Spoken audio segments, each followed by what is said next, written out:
The moment the plate slipped from Makwena's trembling hands, time seemed to stop. It was supposed to be a celebration, her 70th birthday, a milestone she had prayed to live long enough to see. Balloons still floated in the living room, a half-melted cake sat on the table, and soft music hummed from an old radio. But none of it mattered when her son, Tsebo, snapped. His rage exploded like a storm long contained, and before anyone could breathe, his hand struck the woman who once carried him through fire and poverty. The crack echoed louder than the breaking plate. Makwena staggered, eyes filled not with pain, but with a heartbreak deeper than any wound. Then her body collapsed, hitting the floor with a thud that silenced the house. And in that instant, karma arrived faster than anyone expected. If you're watching this, tell us where you're tuning in from and what time it is there. And if you enjoy powerful moral stories, feel free to subscribe to the channel. Your support truly means a lot. Long before Makwena lay unconscious on the cold tiles of her son's pristine living room, long before anger hardened Tsebo's heart, there was a story stitched with sacrifice, hunger, love, and wounds that never truly healed. It began decades earlier, in a forgotten corner of a rural village where poverty clung to everything like dust. Makwena had been barely 17 when life demanded more from her than most adults could endure. Her parents died within months of each other, victims of an illness that swept through the village like a curse. With no siblings and no relatives willing to take her in, she learned early that survival was never promised, it had to be fought for. Even then, she carried something gentle in her spirit, a resilience so quiet it was mistaken for weakness. She married a man named Kegalefa, a bricklayer whose charm dissolved quickly into bitterness when alcohol touched his lips. The first year of their marriage, he was kind enough, though distant, but when work slowed and money grew scarce, his fists became the language he used to express disappointment. Neighbors often whispered that Makwena stayed because she had nowhere else to go, and they were right. Leaving meant starvation, staying meant pain. She chose the option she believed she could endure. Everything changed when she learned she was pregnant. She remembered touching her stomach for the first time, whispering to the tiny life, "You will not live the life I lived." That promise shaped every decision she made afterward. Even on nights when Kegalefa stumbled home drunk, shouting, throwing dishes, or accusing her of things she did not understand, she shielded her belly with her arms, praying her child would not feel the tremors of fear inside her. The day Tsebo was born, she cried not from pain, but from an overwhelming sense of hope. He was small, with tightly curled hair and the calmest eyes she had ever seen. Even the midwife said, "This child carries an old soul." And perhaps he did, because as he grew, he clung to his mother not with dependency, but with an early awareness that she was the only steady thing in his world. When Kegalefa died in a construction accident, Makwena was left with a toddler, a collapsing house, and debts her husband had hidden from her. She could have wallowed in despair, but she didn't. She tied a cloth around her waist, placed Tsebo on her back, and walked from village to village selling handmade mats, washing clothes, gathering firewood for wealthier families, anything to earn a few coins. Some days they ate one meal, many days, none. But she always kept Tsebo clean, fed, and loved. She whispered dreams into him the way other mothers sang lullabies. "You will study, my boy. You will rise. You will break the curses that broke me." And Tsebo believed her. He was a bright child, sharp, observant, hungry for knowledge. Teachers often praised him for his grasp of mathematics and his ability to solve problems quickly. But school was not free, and as he advanced to higher grades, the fees increased. Makwena sold cherished items, her wedding beads, her late mother's anklet, even the iron pots that had fed her family for years. Each sale felt like peeling off pieces of her life, but she told herself it was worth it. As a teenager, Tsebo once discovered her sitting by the river, hands raw from washing clothes for a neighbor who never paid on time. He knelt beside her, tears in his eyes. "Mama, one day I will make you rest. You won't have to suffer like this anymore," she smiled, cupping his cheek with trembling fingers. May that day come before I am too old to enjoy it. For a while, he kept his promise close to his heart. He avoided trouble, studied hard, and worked part-time repairing bicycles. When he was accepted into a technical college in the city, Maquena celebrated as though she had won a great prize. She packed his clothes neatly, prepared traditional snacks for his journey, and kissed his forehead with pride. But the city had its own language, one spoken in opportunity and temptation. Tsebo learned quickly that ambition could make heroes or monsters. He excelled academically, earned internships, and surrounded himself with wealthy friends whose polished lives dazzled him. He began to resent memories of his childhood, embarrassed by the mother who had carried him through every hardship. When she visited him one year, bringing homemade food and a quilt she had sewn, he introduced her to his classmates as a relative from the village. The words stung her, but she swallowed her pain. As years passed and he built a successful business, Tsebo drifted further from his roots.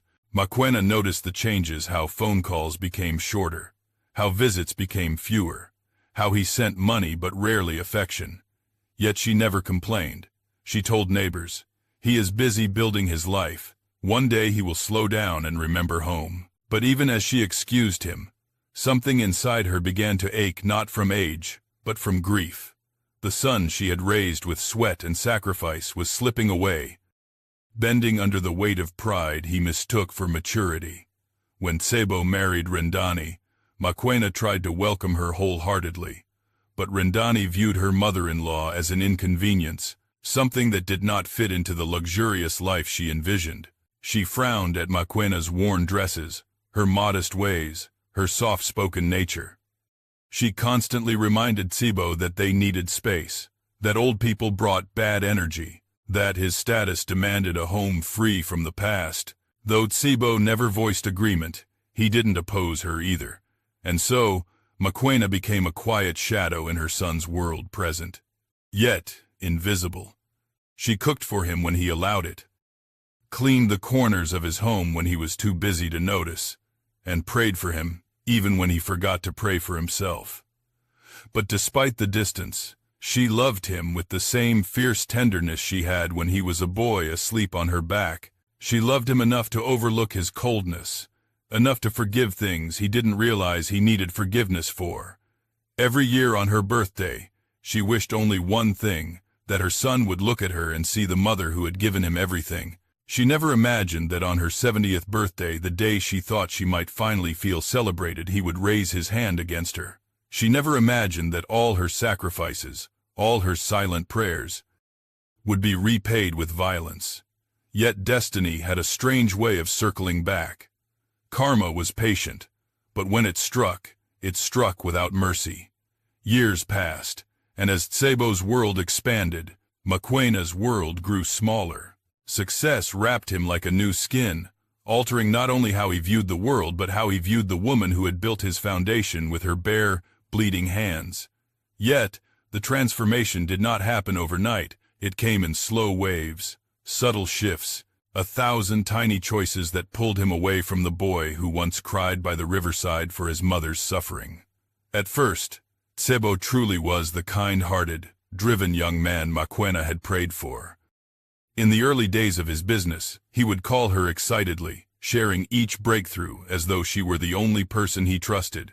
"Mama, I signed my first big contract," he'd say, his voice brimming with joy, and Maquena would clap her hands together, thanking God, her eyes shining with pride. But with every achievement came new expectations, new circles of influence, new pressures. The wealthy investors he sought didn't respect humility, they respected dominance. They laughed at vulnerability. They viewed compassion as a weakness. And slowly, Tsebo learned to harden. The softness Maquena had nurtured in him, the empathy that once guided his actions, began to crack under the weight of ambition. He began to dress differently, speak differently, walk with the rigid posture of a man who wanted the world to know he had fought his way out of poverty and would never return. When he visited Maquena in the village, he no longer lingered to greet neighbors. He no longer sat with the old women who loved to pinch his cheeks and say, "You grew up well, boy." Instead, He rushed in as though he were entering a place unworthy of his time, unworthy of his success. Mokoena felt these changes deeply, but she hid her hurt behind smiles. She cooked his favorite dishes, smoothed the wrinkles from his clothes, and packed leftover food for him to take back to the city. "You look tired, my son," she'd say softly. "Don't forget to rest." He would nod, kiss her forehead quickly, and leave before sunset. In the evenings, she sat by the small fire outside her house, staring at the road long after he had disappeared from sight. She told herself that success was demanding, that he still loved her, that this distance was temporary. She blamed herself for thinking otherwise. When Tseebo's company gained recognition, newspapers began to feature him. "Young visionary reshapes construction industry," one headline read. Another praised his sharp business instincts. Every article pushed him further into the world he was building, farther from the world that raised him. He upgraded his home to a luxurious multi-story house, filled with gleaming floors and glass walls. He bought expensive suits, imported wine, and hosted lavish dinner parties. But with prosperity came arrogance. He stopped answering calls from people he deemed beneath his status. Unfortunately, Mokoena often fell into that category. Sometimes, she would call simply to hear his voice. "My son," she'd say gently, "I wanted to check if you are well today." Without fail, Tseebo would respond with irritation. "Mama, I am busy. Please don't call if it's not important." The words stung, but she always apologized. "Forgive me, my child. I won't disturb you." He never realized that she stayed awake on those nights, worried that her son was drowning in a life too fast and too empty. Then came the shift that marked the beginning of the end. He met Rendani, beautiful, sophisticated, and utterly devoted to luxury. She represented everything Tseebo believed he needed to cement his status. She dressed in designer gowns, decorated her words with charm, and carried herself with the confidence of someone born into wealth. When they began dating, Tseebo introduced her to friends and business partners as if she were a trophy. But the first time she met Mokoena, her smile faded. Rendani had expected a mother dressed in elegant fabrics, adorned with expensive jewelry. Instead, she saw a frail, aging woman in a faded traditional dress, wearing worn sandals and holding a humble bowl of fruit she had brought as a gift. "This is your mother?" Rendani asked, her voice polite but strained. "Yes," Tseebo answered, though he seemed embarrassed. Rendani offered a stiff greeting, then spent the rest of the evening complaining about the long drive, the dusty roads, and the village smell. Tseebo said nothing in defense of his mother. From that moment on, Rendani made it clear that Mokoena did not belong in their polished life. She rolled her eyes when Mokoena spoke. She avoided visiting her. She told Tseebo that his mother's presence made their home look outdated and unrefined.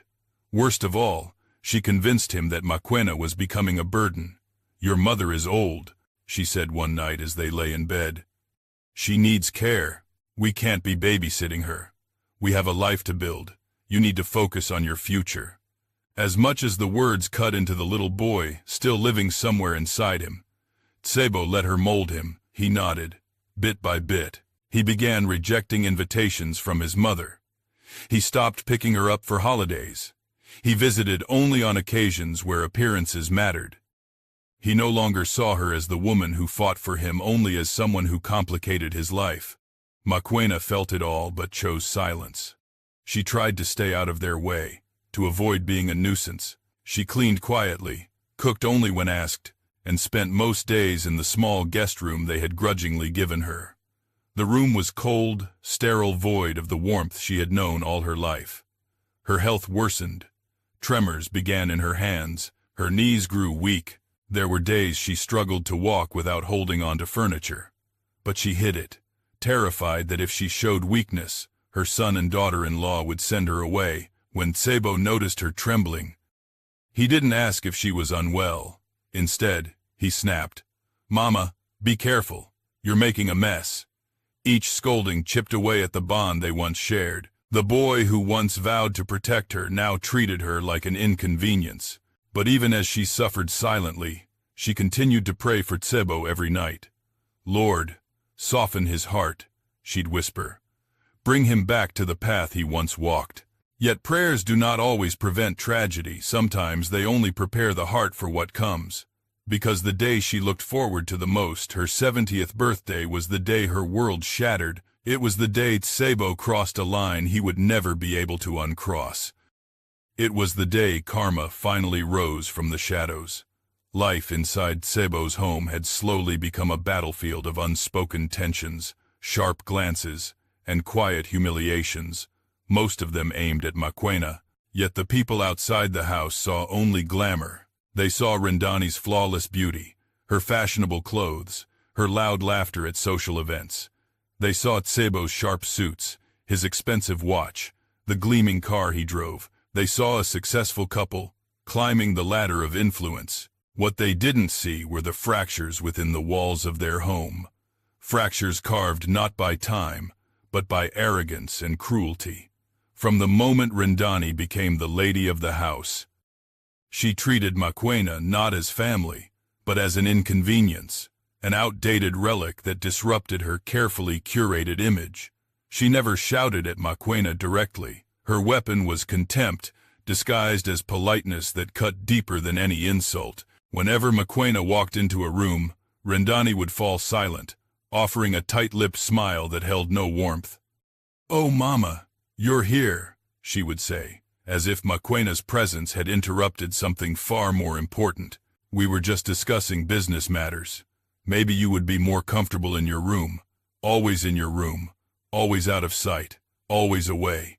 At first, Mokoena tried to help around the house.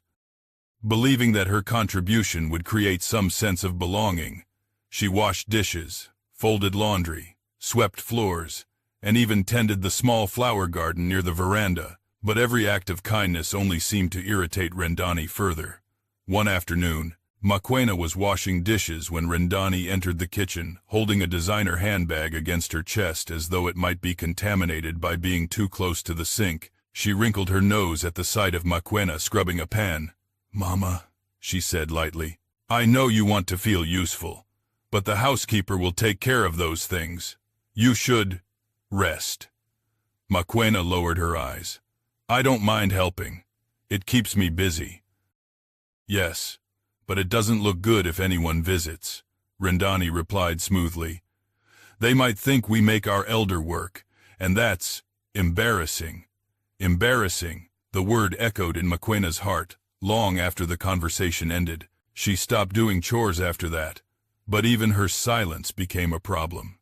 When she sat quietly in the living room, Rendani would ask passive-aggressively, "Mama, is something wrong? You look sad. Maybe you should go lie down." When she tried to sit outside, enjoying the breeze, Rendani would appear at the doorway saying, "It's too windy for you here. You might fall sick." No matter where she went, it seemed she was always occupying the wrong space. Tsebo saw these interactions, yet he never intervened. He had grown accustomed to letting Rendani dictate the household atmosphere. Unwilling to confront her, unwilling to appear weak before her, he convinced himself that she meant well, that she was merely trying to maintain order. But deep down, he knew the truth. He lacked the courage to defend his own mother. And so, day by day, Mokoena was pushed further into isolation, becoming a quiet shadow drifting from one corner of the house to another. The situation worsened when Mokoena's health declined. Her hands shook more often now, especially when she was nervous. Some days she woke up feeling dizzy, clutching the wall for support. Her eyesight blurred occasionally. Instead of sympathy, she received irritation.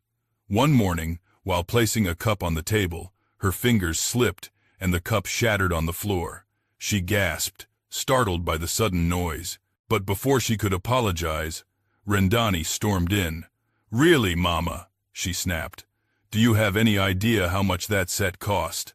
This is why I tell you not to touch things." Mokoena bent down slowly to pick up the pieces. "I'm sorry, my child. My hands are not steady today." "Well, then maybe you should stay in your room," Rendani shot back. "You're making a mess everywhere."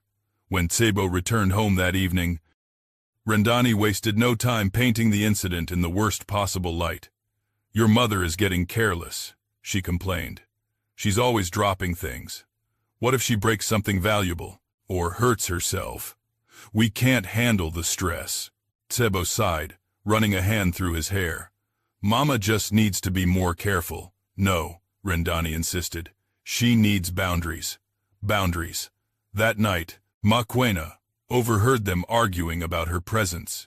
She sat on the edge of her bed, tears slipping silently down her cheeks. It was never her intention to be a burden. She wanted only to feel close to her son, to witness his life unfold, to grow old with the comfort of family. But she realized that her hopes had become a weight on their shoulders, a weight they resented. Still, she prayed for patience. Everything changed when they hosted a dinner party for some wealthy associates. The house sparkled with decorations, the table set with expensive dishes and gold-trimmed glasses. Rendani hired a catering team, arranging the space perfectly, determined to impress their guests. She instructed the staff repeatedly, adjusting the seating plan, reheating dishes, polishing cutlery, ensuring every detail matched the life she wanted others to envy. Makwena stayed upstairs during most of the preparations. She understood her place was not among high-profile guests. But as the evening progressed, she sensed someone moving outside her bedroom door. "Mama," Tsebo called softly. She opened the door, surprised. "Yes, my son. Could you stay in your room tonight?" His voice was tense, avoiding her eyes. "The people coming, they are very important. I don't want things to feel awkward." "Awkward." She touched her chest, feeling the sting of those words sink into her bones. "I understand," she whispered. She closed the door before he saw her tears. While the party continued downstairs, Makwena sat on her bed, listening to the echoes of laughter drifting upward.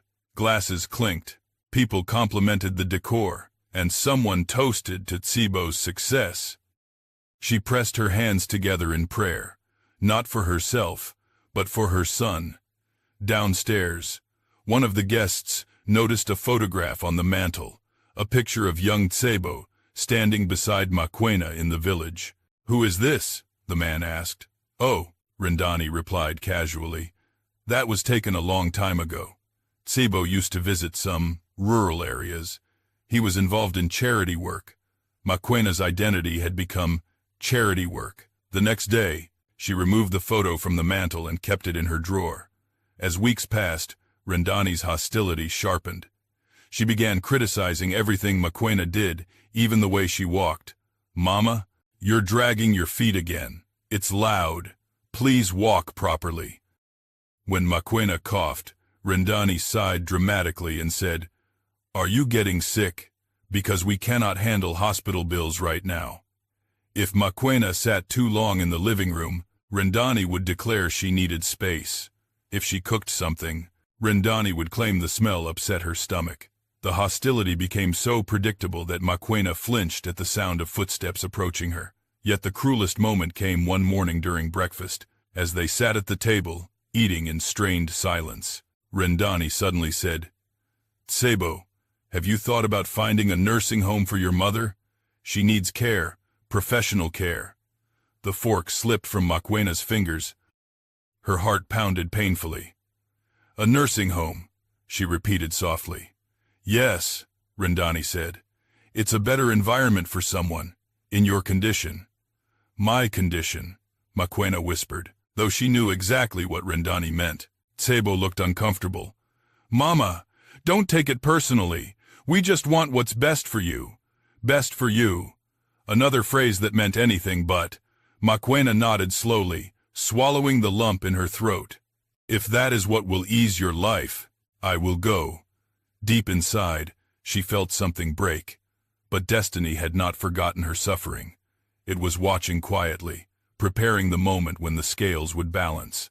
The storm was coming, and it would arrive with shocking force on her 70th birthday. In the weeks leading up to her 70th birthday, Makwena carried a quiet hope in her heart. She knew the household had grown cold, knew she was tolerated rather than appreciated, but she still believed, perhaps foolishly, that this milestone might soften her son's heart. 70 was not a small number. It was a lifetime of endurance, of pain, of sacrifice. She prayed that turning 70 would remind Tsebo of the woman who raised him, the woman who once stood as both mother and father in his world. She did not expect a grand celebration. She never wished for expensive gifts or elaborate cakes. All she wanted was a shared meal, the warmth of family, a moment of gratitude. Even a smile from Tsebo would have been enough. In the mornings, she watched him rush off to work without a goodbye. At night, she heard him argue with Rendani about finances, about business deals, about investors threatening to pull away. She knew stress wrapped itself around them like a tight rope, but she believed that perhaps her birthday could offer a moment of peace. Instead, it became another point of tension. One evening, she approached Tsebo gently as he sat on the couch typing furiously on his laptop. "My son," she said softly, "next week is my 70th birthday. I was hoping we could share a small dinner, just the family." He didn't look up. "Mama, I'm busy." She waited, hoping he would at least acknowledge her presence.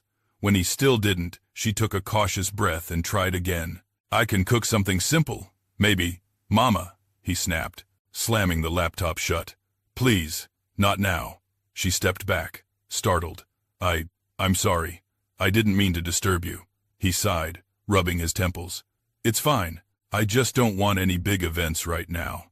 The company is under pressure." "It won't be big," she whispered. "It will just be us." He stared at her, expression unreadable. Then, reluctantly, he nodded. "Fine, but keep it small." Those words, "keep it small," stung her more deeply than he realized. Still, she held on to them with hope. The following morning, Makwena woke before dawn. She moved slowly, her joints aching, her steps careful. She prepared a list of ingredients she wanted to buy. Simple vegetables, a little chicken, spices she hadn't used in a while.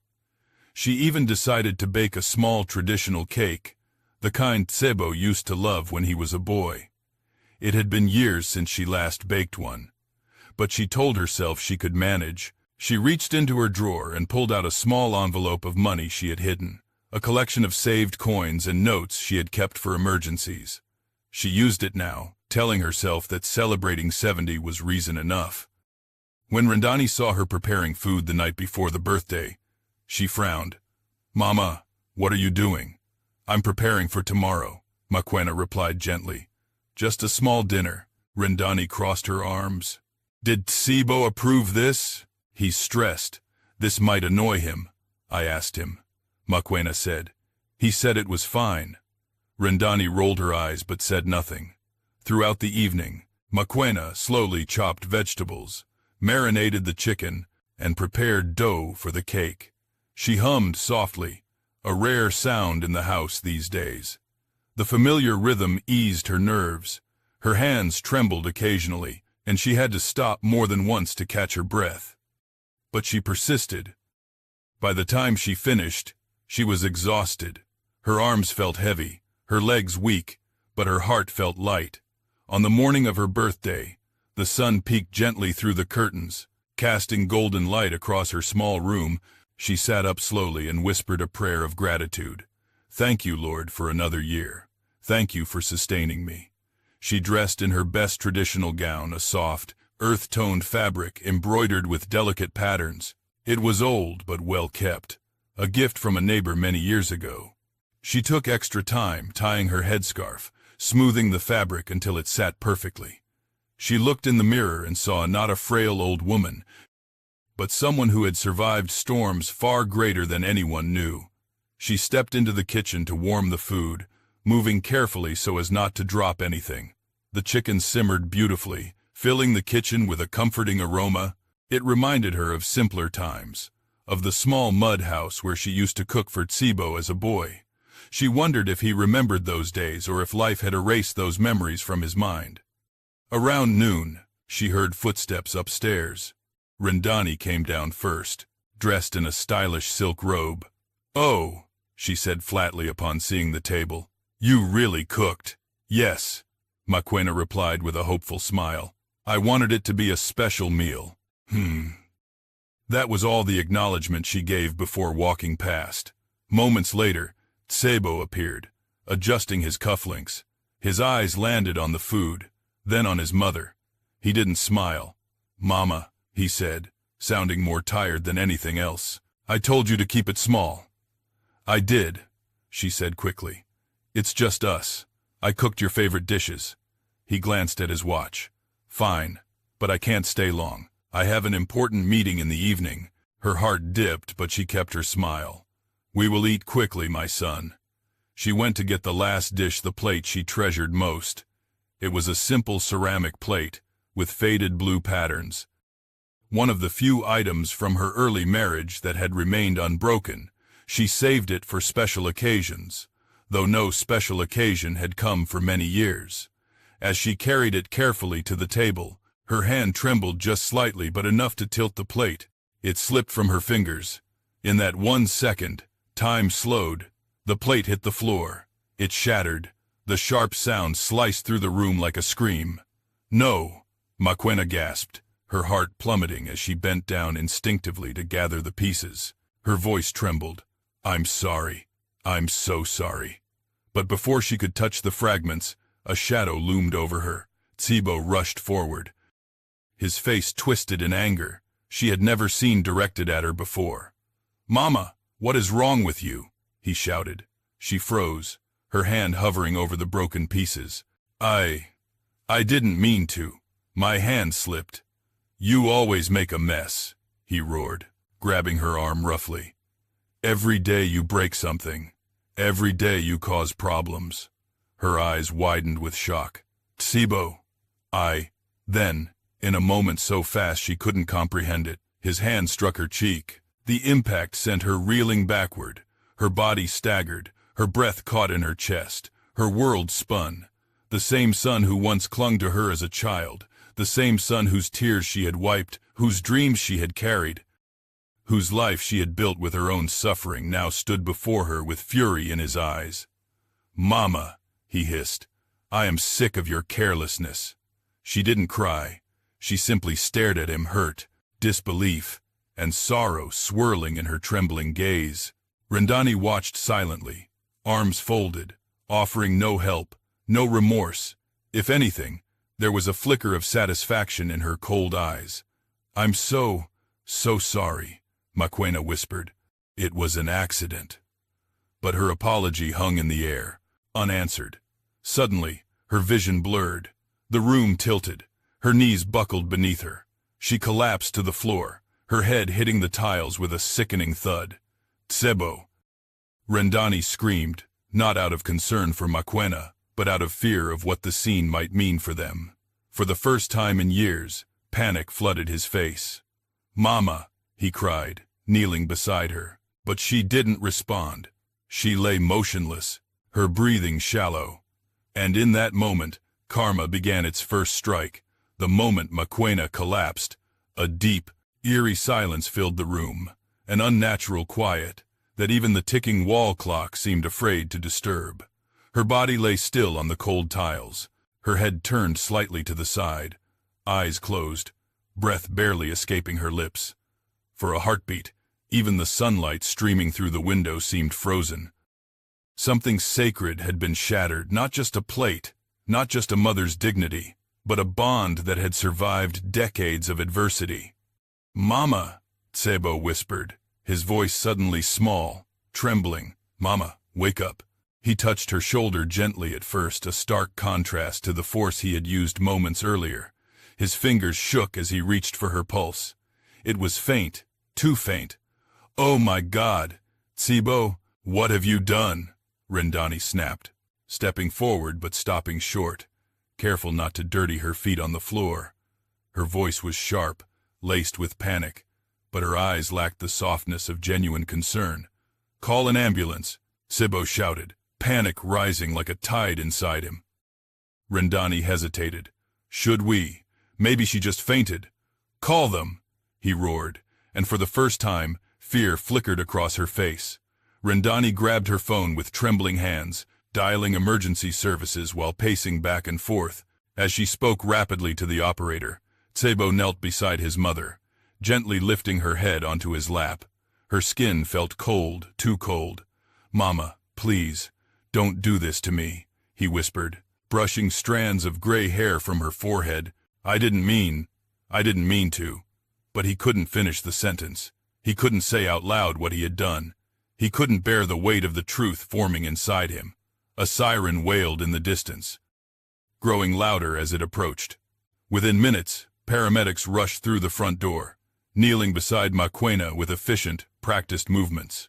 "What happened?" one of them asked. She fell," Rendani stuttered. "She fainted," Tsebo corrected quickly, swallowing hard. "Her heart. She wasn't feeling well." The paramedics exchanged a brief, knowing glance. They recognized the tension, the half-truths, but they said nothing as they lifted Maquena onto a stretcher. Her head lolled to the side, and something in Tsebo's chest cracked open. He followed closely as they carried her toward the ambulance. His breaths short and uneven. Rendani trailed behind, keeping her distance as though the entire situation was an inconvenience rather than a crisis. As the ambulance doors slammed shut, Tsebo climbed in beside his mother, grasping her frail hand as the vehicle sped away. He didn't dare look at her face. It reminded him too much of what he had just done, too much of the boy he used to be, and the man he had allowed himself to become. At the hospital, everything became a blur of rushing nurses, beeping machines, urgent orders, and blinding fluorescent lights. They whisked Maquena into an emergency room. A doctor, calm yet tense, stopped Tsebo at the door. "You cannot come in," he said. "We need space to work." "But she's my mother," Tsebo whispered, his voice cracking. "We know," the doctor replied gently, "but you must wait outside." The doors slammed shut. Minutes began to stretch into hours. Seconds felt like hours. Each tick of the clock behind the reception desk gnawed at his sanity. He paced. He sat. He stood. He paced again. With every passing moment, guilt twisted deeper inside him. He replayed the scene over and over, the anger, the shouting, the slap, the way her body had collapsed like a fragile tree snapped by a storm. Each replay was worse than the last. "Why did I do that?" he muttered to himself. "Why? Why did I? Because she dropped a plate? Because your ego mattered more than her dignity? Because you forgot who she was?" The thoughts clawed at him viciously. Around midnight, the door to the emergency room finally opened, and a doctor stepped out. Dr. Kumo, a woman in her late 40s with steady eyes and a calmness that masked exhaustion. "Tsebo," she asked. Yes, I'm her son." He rushed toward her. "Is she all right?" "Is she?" "Doctor." Kumo inhaled deeply. "Your mother suffered a severe cardiac episode. Her heart was already weak, but stress triggered a dangerous collapse." Tsebo's stomach tightened. She'll recover, right? We managed to stabilize her," the doctor said slowly, "but she's in critical condition. The next 24 hours will be crucial." Something inside him shattered a realization, sharp and unforgiving. "What kind of stress?" Rendani interjected suddenly, though she sounded more curious than concerned. The doctor turned to her with a frown. "High emotional distress, possibly fear, anxiety, or intense shock."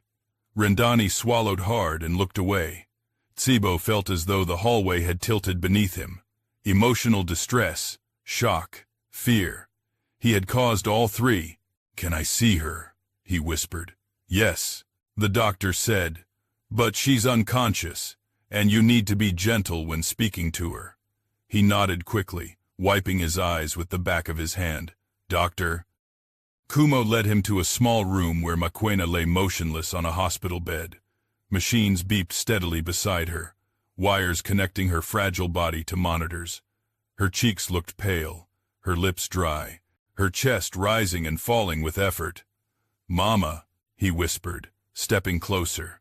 He sat in the chair beside her, taking her hand cool and limp into his own. Tears blurred his vision. "I'm so sorry," he murmured. "I don't know what happened to me. I snapped. I wasn't thinking. I didn't mean to hurt you. But the words felt useless, like trying to sew torn fabric with his fingers. Rendani stood in the corner, arms crossed. She looked uncomfortable.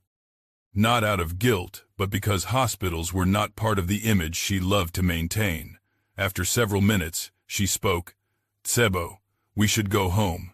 You've been awake all day. He didn't even turn toward her. I'm not leaving her. But, go, Rendani, he said sharply. If you want to. She hesitated, eyes narrowing. Then, with a huff of annoyance, she left. Once she was gone, the room felt less suffocating. Tsebo leaned forward, resting his forehead against his mother's hand. I lost my way, he whispered. Mama. I became someone you never raised me to be. He remembered the boy he once was, the boy who promised to make her proud, the boy who wanted to give her the world. Somewhere along the path to success, he had trampled over the very foundation that held him up. A nurse entered quietly and adjusted the IV line. She glanced at Tsebo sympathetically. She needs rest. Don't speak too much. But stay, if you wish. I'll stay, he said. He didn't move for hours. Sometime near dawn, exhaustion finally pulled at his eyelids, and he drifted into a restless sleep beside his mother's bed. But even then, the guilt stayed awake, whispering to him, this is your doing. This is your karma. And this is only the beginning. Because while Makwena lay in a fragile battle for her life, catastrophe was already forming beyond the hospital walls, a wave of consequences heading straight for Tsebo, ready to crash without mercy. The sun had not yet risen when a nurse gently touched Tsebo's shoulder, rousing him from the shallow, tortured sleep he had fallen into beside his mother's bed. His neck ached, his eyes burned, and his hands were still wrapped around Makwena's fragile fingers, as though releasing her might cause her to drift away forever. He sat up abruptly, heart pounding. Is she awake? He asked. The nurse shook her head. No, not yet. But her vitals are stable for the moment. Stable, just stable. Not recovering, not improving, just suspended between life and death. The nurse left quietly, but the unease she carried lingered in the room like a ghost. Tsebo leaned closer to Makwena, brushing his thumb over the back of her hand. Her skin felt thin as paper, her breath barely a whisper. Mama, he murmured, if you can hear me, please hold on.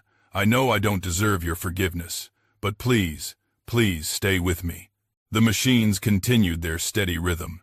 Indifferent to his desperation, he sat there for hours, unmoving, afraid that if he left even for a moment something terrible might happen. Every beep of the monitors made him jump. Every footstep in the hallway sent a tremor of anxiety through him. The weight of guilt pressed on his chest like a stone.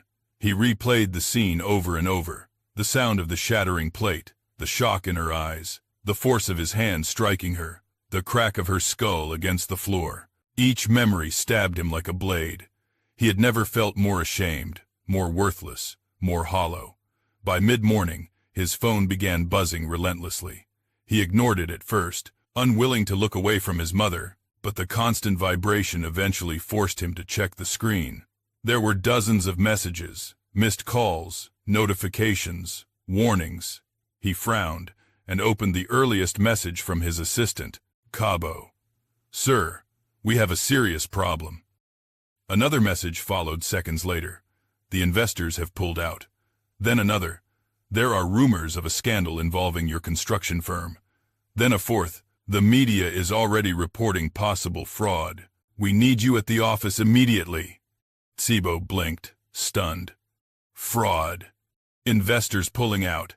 The media involved. What? How? Why now? He muttered to himself. He scrolled further. Sir, the accounts are being audited. The board is meeting without you. The new highway project contract might be terminated. Clients are withdrawing. Competitors are seizing the opportunity. With every message, his pulse quickened. With every alert, dread grew. His entire empire, everything he had built, everything he had fought for, Everything he had sacrificed relationships to achieve was collapsing in a single morning. He stood abruptly, unable to remain still. "What do I do?" he whispered, running a trembling hand through his hair. A wave of panic washed over him. He wanted to scream, wanted to punch a wall, wanted to blame someone, anyone, but deep down he knew that this was part of the storm that had begun the moment he lifted his hand against his mother. Karma does not wait. Karma does not negotiate. Karma arrives exactly when it chooses. He paced the room, torn between duty to his business and the mother whose life now hung by a thread. Every instinct as an entrepreneur screamed at him to rush to the office, but every flicker of humanity within him begged him to stay beside Mokoena. "Damn it!" he growled under his breath. The door opened suddenly. Rendani stepped inside, her expression pinched with annoyance rather than concern. "Tsebo," she said, "I've been calling you. Why are you ignoring my messages?" He didn't respond. "This is a disaster," she continued, her voice rising. "Your entire company is falling apart and you're sitting here doing, what? Staring at an old woman who might not even wake up." The words struck him like a slap. He turned slowly, his eyes cold. "Don't talk about her like that. Oh, please." Rendani scoffed. "We need to think logically. If you don't go handle this, we could lose everything. Do you hear me? Everything." "I don't care," he said quietly. "What?" she asked, stunned. "I said I don't care," he repeated, louder this time. Her jaw dropped. "You're choosing her over your company, over your future." "She is my future," he said. "Without her, none of this exists." Rendani threw her hands up in disbelief. "You've lost your mind." "No," he whispered. "I finally found it." She stared at him for a moment, her eyes narrowing. Then she said coldly, "If you stay here, don't expect me to stay with you. I didn't marry a man who abandons his ambition." He didn't flinch. "Do whatever you want, Rendani." His indifference enraged her. "Fine. Let your precious mother ruin your life," she shouted before storming out. But her words, instead of hurting him, simply echoed the truth he had refused to face for years. His life had gone wrong long before this crisis. He had abandoned his values. He had abandoned kindness. He had abandoned the woman who raised him. This collapse wasn't caused by his mother. It was caused by him. Minutes later, his assistant called again. He answered this time. "Sir," Cabo said urgently, "we need you at the office. The board is panicking. Reporters are gathering outside the building. We must respond." "I can't come," Tsebo said. There was a long pause. "Sir, this could destroy everything." "I know," he whispered, "but my mother might die. And right now, she's all that matters." Cabo swallowed audibly. "I understand. Sir, I'll handle what I can." "Thank you," Tsebo replied before hanging up. He returned to the bedside, grabbing his mother's hand again. His voice trembled as he leaned closer. "Mama, I've made so many mistakes," he whispered. "I let the world change me. I became someone you wouldn't recognize, someone you wouldn't be proud of." His tears fell onto her arm. He wiped them away quickly, ashamed. "I thought success made me powerful," he continued. "But look at me now. I'm nothing without you. Nothing." He lowered his forehead to her hand. "I need you to wake up. Please, don't leave me like this." Hours passed. Nurses came and went, checking her monitors, adjusting wires, murmuring updates he barely understood. Still, she did not move. Still, she remained silent. By late afternoon, another doctor entered, a stern-faced man with tired eyes. "Mr. Tsebo," he began, "we need to speak." Tsebo stood slowly, heart pounding.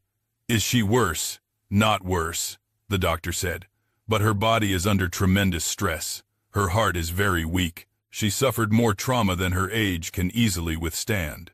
He paused, choosing his next words carefully.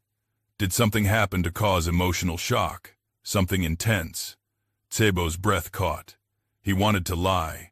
He wanted to say she just fell. He wanted to pretend he wasn't the cause. But he couldn't. She dropped a plate, he said hoarsely. His voice cracked. I shouted. I grabbed her. She fell. The doctor studied him with sad understanding. Stress can be deadly at her age, he said softly. You must be gentle with her when she wakes. If she wakes. The words struck him like a punch. If she wakes. Not when. If. The doctor placed a hand on his shoulder. Stay with her. Speak to her. Patients sometimes respond to familiar voices, O said. He nodded silently. As the doctor walked away, Tsibo felt the weight of his choices crush him. He looked at his mother, the woman who had endured poverty, abuse, loneliness, and heartbreak because she loved him enough to survive it all, and now her life hung in the balance because of him. He pulled the chair close, sat down, and whispered through trembling lips, Mama, I will not leave your side. Not now, not ever again. And somewhere beyond the steady beeping of the machines, karma stirred once more because Tsibo's reckoning was far from over. The hospital room had become a universe of its own, quiet, dim, suspended between suffering and hope. Machines hummed softly, casting rhythmic beeps that felt more like countdowns than reassurance.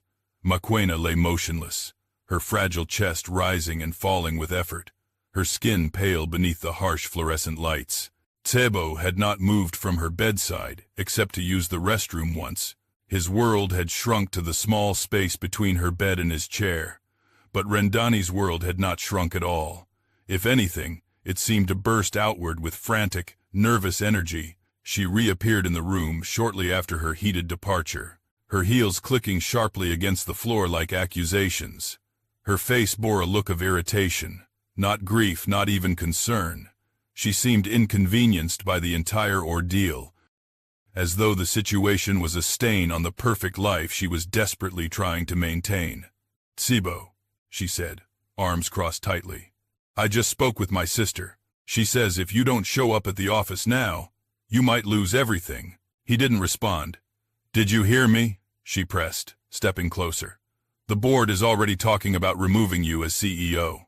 Still, he didn't move. He simply brushed a thumb over the back of his mother's hand, slow and tender, as if trying to give life back to skin that had once been so warm. Rendani huffed loudly. Are you even listening? This is your company on the line. He finally glanced up, but his eyes were hollow, his voice low.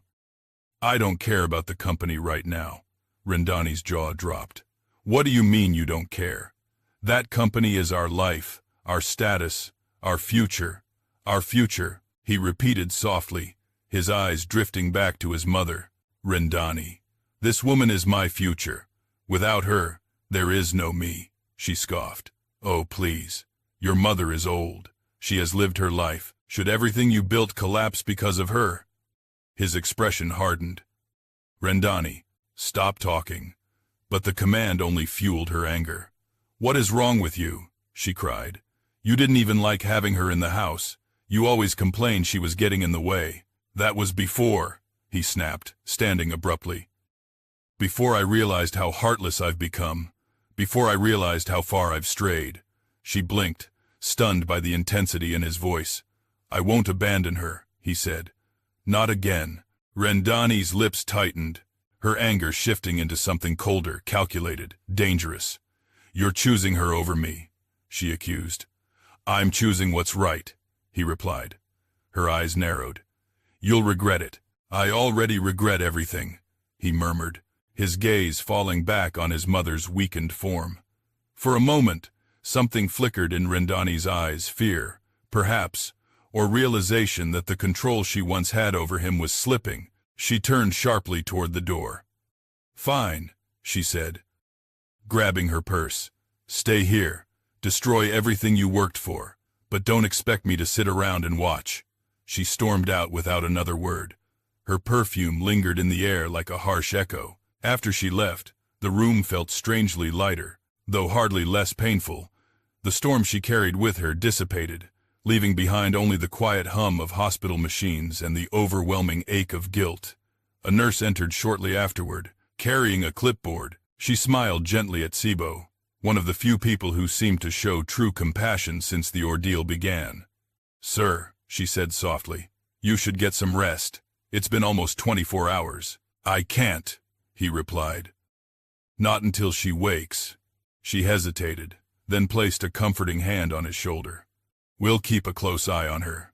Your mother is strong. People like her. They fight. He closed his eyes briefly, letting her words wash over him. She shouldn't have to fight because of me, he whispered. The nurse's smile faded. She sensed there was more to the story than she was told. But she didn't pry. Instead, she checked Maquena's IV line, made a few notes, and quietly left. Alone again, Tsebo sank back into the chair, whispering to his unconscious mother, Mama, I remember everything you sacrificed. I remember how you carried me when we had nothing. I remember your prayers. I remember your hunger when you said you'd already eaten so I could have more. I remember all of it now. His voice cracked. How did I forget? How did I let ambition erase you? How did I become someone capable of hurting the only person who ever loved me unconditionally? A tear slipped down his cheek and fell onto her hand. He didn't wipe it away. Hours passed. The sun set. The hospital lights dimmed slightly to signal nightfall. Staff rotated shifts. Visitors came and went. But Tsebo remained fixed in place. At one point, he stood and walked slowly around the small room, unable to stay still, his mind spinning with frustration and helplessness. He looked at the monitors, willing them to show even a slight improvement. Nothing changed. He wandered to the window, staring at the city lights outside the skyscrapers he once dreamed of owning, the districts where he had made deals, the life he had built with ruthless determination. It all felt meaningless now, hollow beyond comprehension. Behind him, the door opened softly. He turned, expecting a nurse, but instead saw a woman wearing a hospital badge and carrying a file. Her name tag read Dr. Naledi Kumo, the same doctor who had spoken to him earlier. She closed the door behind her and approached him with a somber expression. I came to check on your mother again, she said. I also wanted to speak with you privately. Tsebo nodded, heart tightening. Dr. Kumo glanced at Maquena's motionless body before speaking.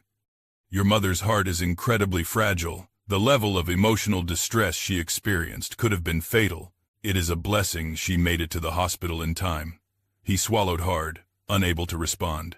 The doctor paused, then continued gently.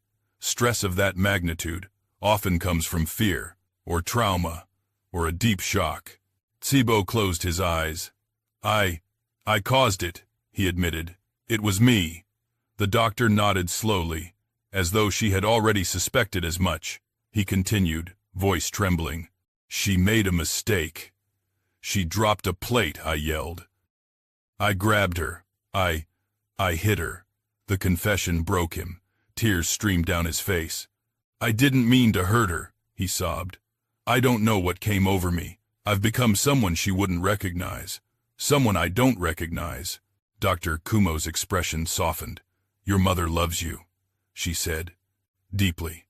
Sometimes too deeply. People like her forgive long before apologies are ever given. But how do I forgive myself? He whispered. You start by being here, she replied. You stay. You care. You change. He looked at her with desperate hope. Will she wake up? She might, the doctor said carefully. But even if she does, her recovery will be slow. Her body is tired. And her heart has endured much. He nodded slowly. Maquena is fighting, she added. But you must fight too. For her, and for the man you want to become. With that, she left him alone again. Night wore on. At around 2 a.m., chilled air crept into the room from the hallway. Each time a door opened. Somewhere in the distance, the soft lights made Maquena's face look almost angelic. Tsebo watched her chest rise and fall, each breath fragile as thread. He leaned forward, brushing the back of her hand with his lips. Mama, he whispered, I know you're tired, but I need you. I need a chance to make things right. Silence. I promise I'll change.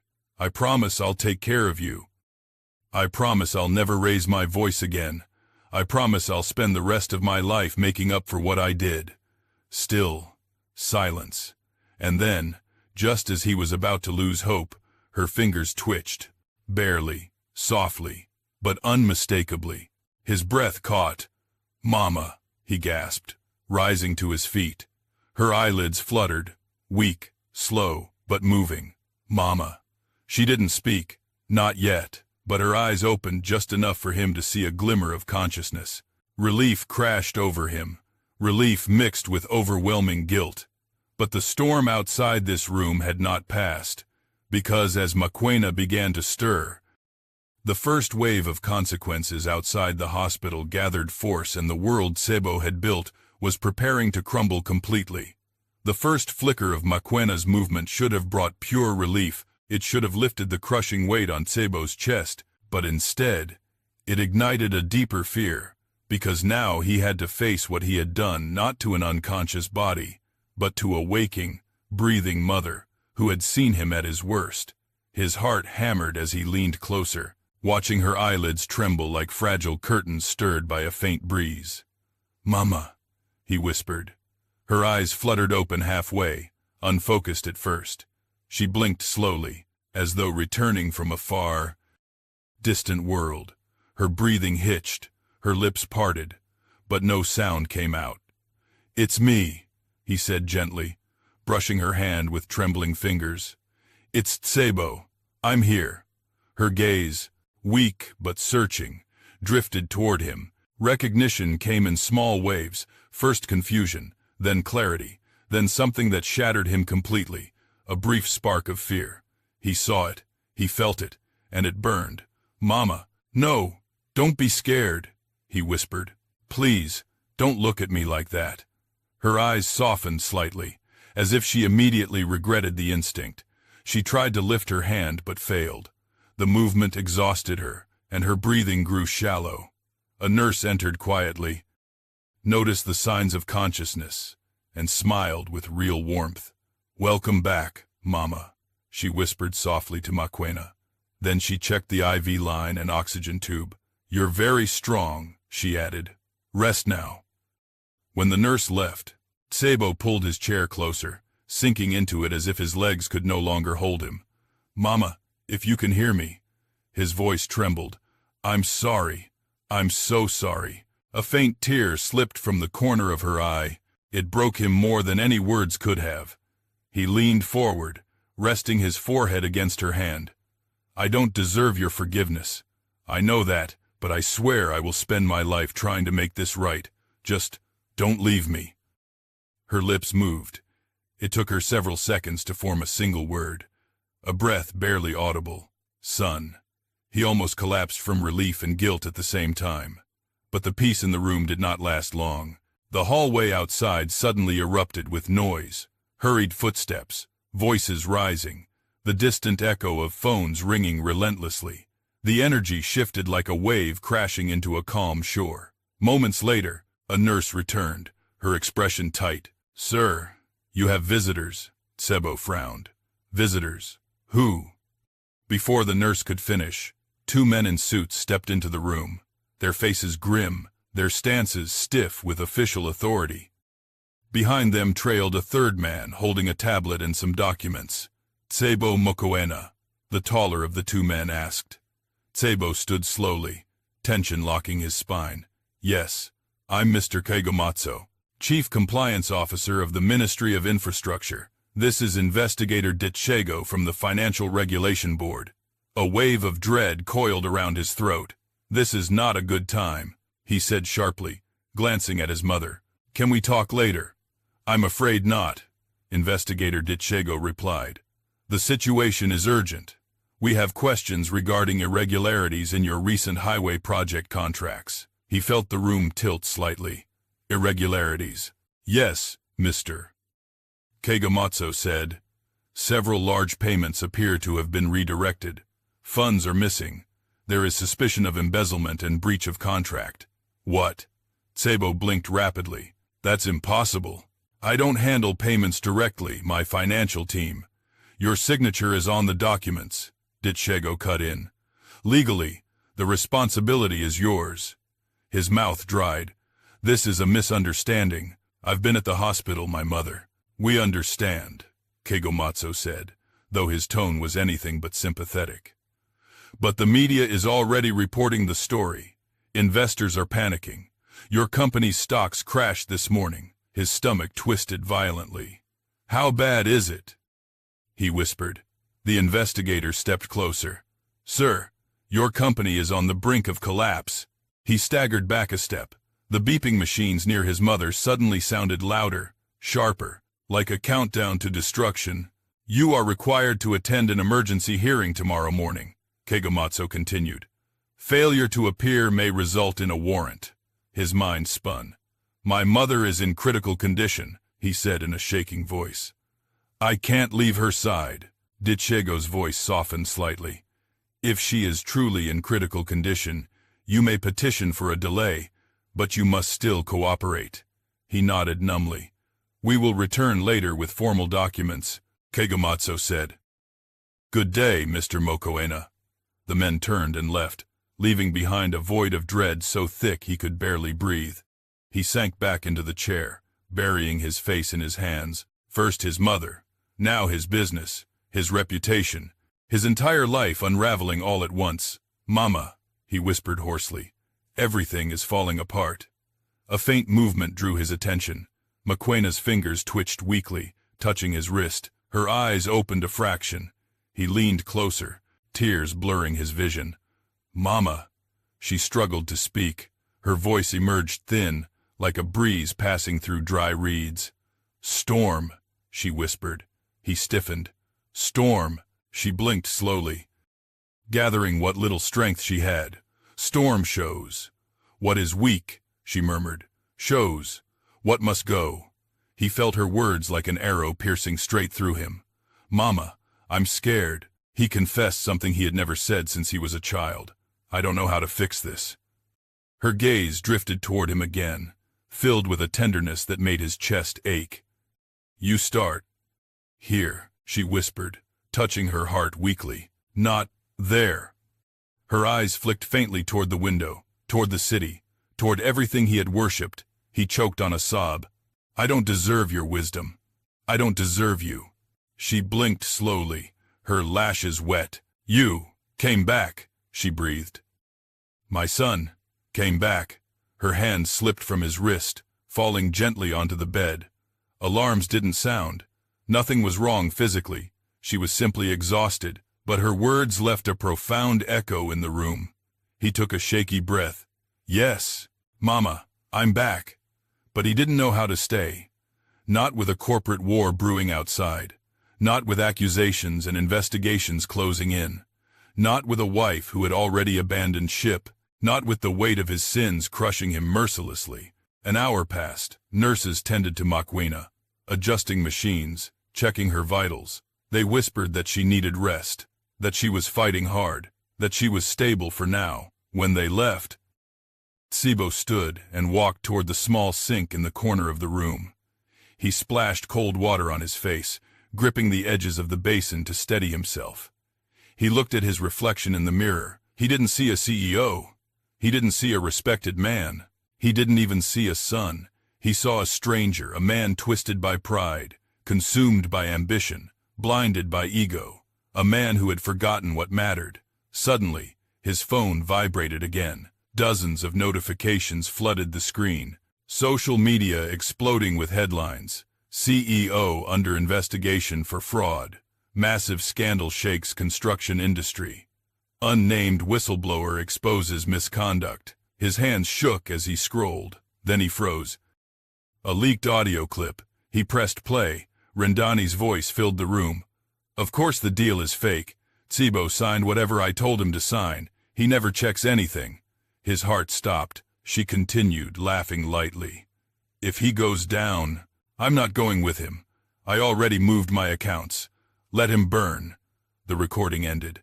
He felt the floor vanish beneath him. His wife had betrayed him. His company had been sabotaged from within. His world had been built on lies he never even saw. He staggered backward, gripping the edge of the wall. Karma was not done, not even close. He turned toward his mother, his voice breaking. Mama, I'm losing everything. Silence answered him. But somehow, the silence felt truthful like a mirror. forcing him to confront the ruins he had created. He walked back to the bed, knees trembling, and took her hand again. "Mama," he whispered, "I think I finally understand." Because losing everything was the only way to see what he had left. And what he had left lay in this bed. His redemption or his destruction would begin here. The night deepened around the hospital, casting long shadows across the linoleum floors and painting the city outside in blinking lights that felt strangely distant, like stars from a world Sebo no longer belonged to. He sat frozen, his mother's fragile hand resting inside his own. The echo of Rendani's betrayal still replaying in his ears. Her voice cold, mocking, shameless, haunted the quiet room like a ghost refusing to fade. He pressed his palms to his face, trying to steady the tremor in his chest. The weight of what he had lost pressed down on him with merciless force.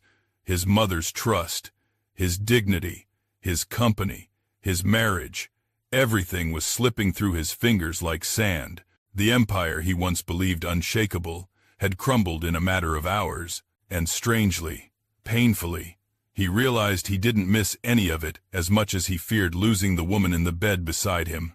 "Mama," he whispered, voice cracking, "I'm sorry I didn't see the truth sooner." The beeps from the machines continued their steady rhythm. Indifferent to his grief, he rose slowly from the chair and brushed a gentle hand across her forehead. Her skin was warm now slightly, but warm enough to give him hope. Her breaths, though shallow, came evenly. She looked peaceful, far more peaceful than he felt. He wanted to protect this peace, to guard her from every storm that life could throw. But how could he protect her when he himself was the storm that nearly destroyed her? Another wave of guilt crashed over him, sharp enough to steal his breath. "I'll fix this," he murmured, as though making a vow. "I don't know how, but I'll make everything right." His phone buzzed again. He looked at it reluctantly. Messages from Cabo. "Sir, the media is outside your home now. They're interviewing neighbors. Reporters are digging into your past. There's talk of freezing your accounts." He swallowed hard. The consequences were multiplying. This wasn't a scandal anymore, it was a landslide. He typed a quick reply. "Do not contact me unless it concerns the investigation. I'm with my mother." He put the phone on silent and turned it face down. Nothing outside this room mattered at this moment. Nothing but her. A soft knock sounded at the door. He stiffened instinctively. A nurse peeked in. "Mr. Mokoena, the doctor would like to speak with you." His stomach clenched. "Is something wrong?"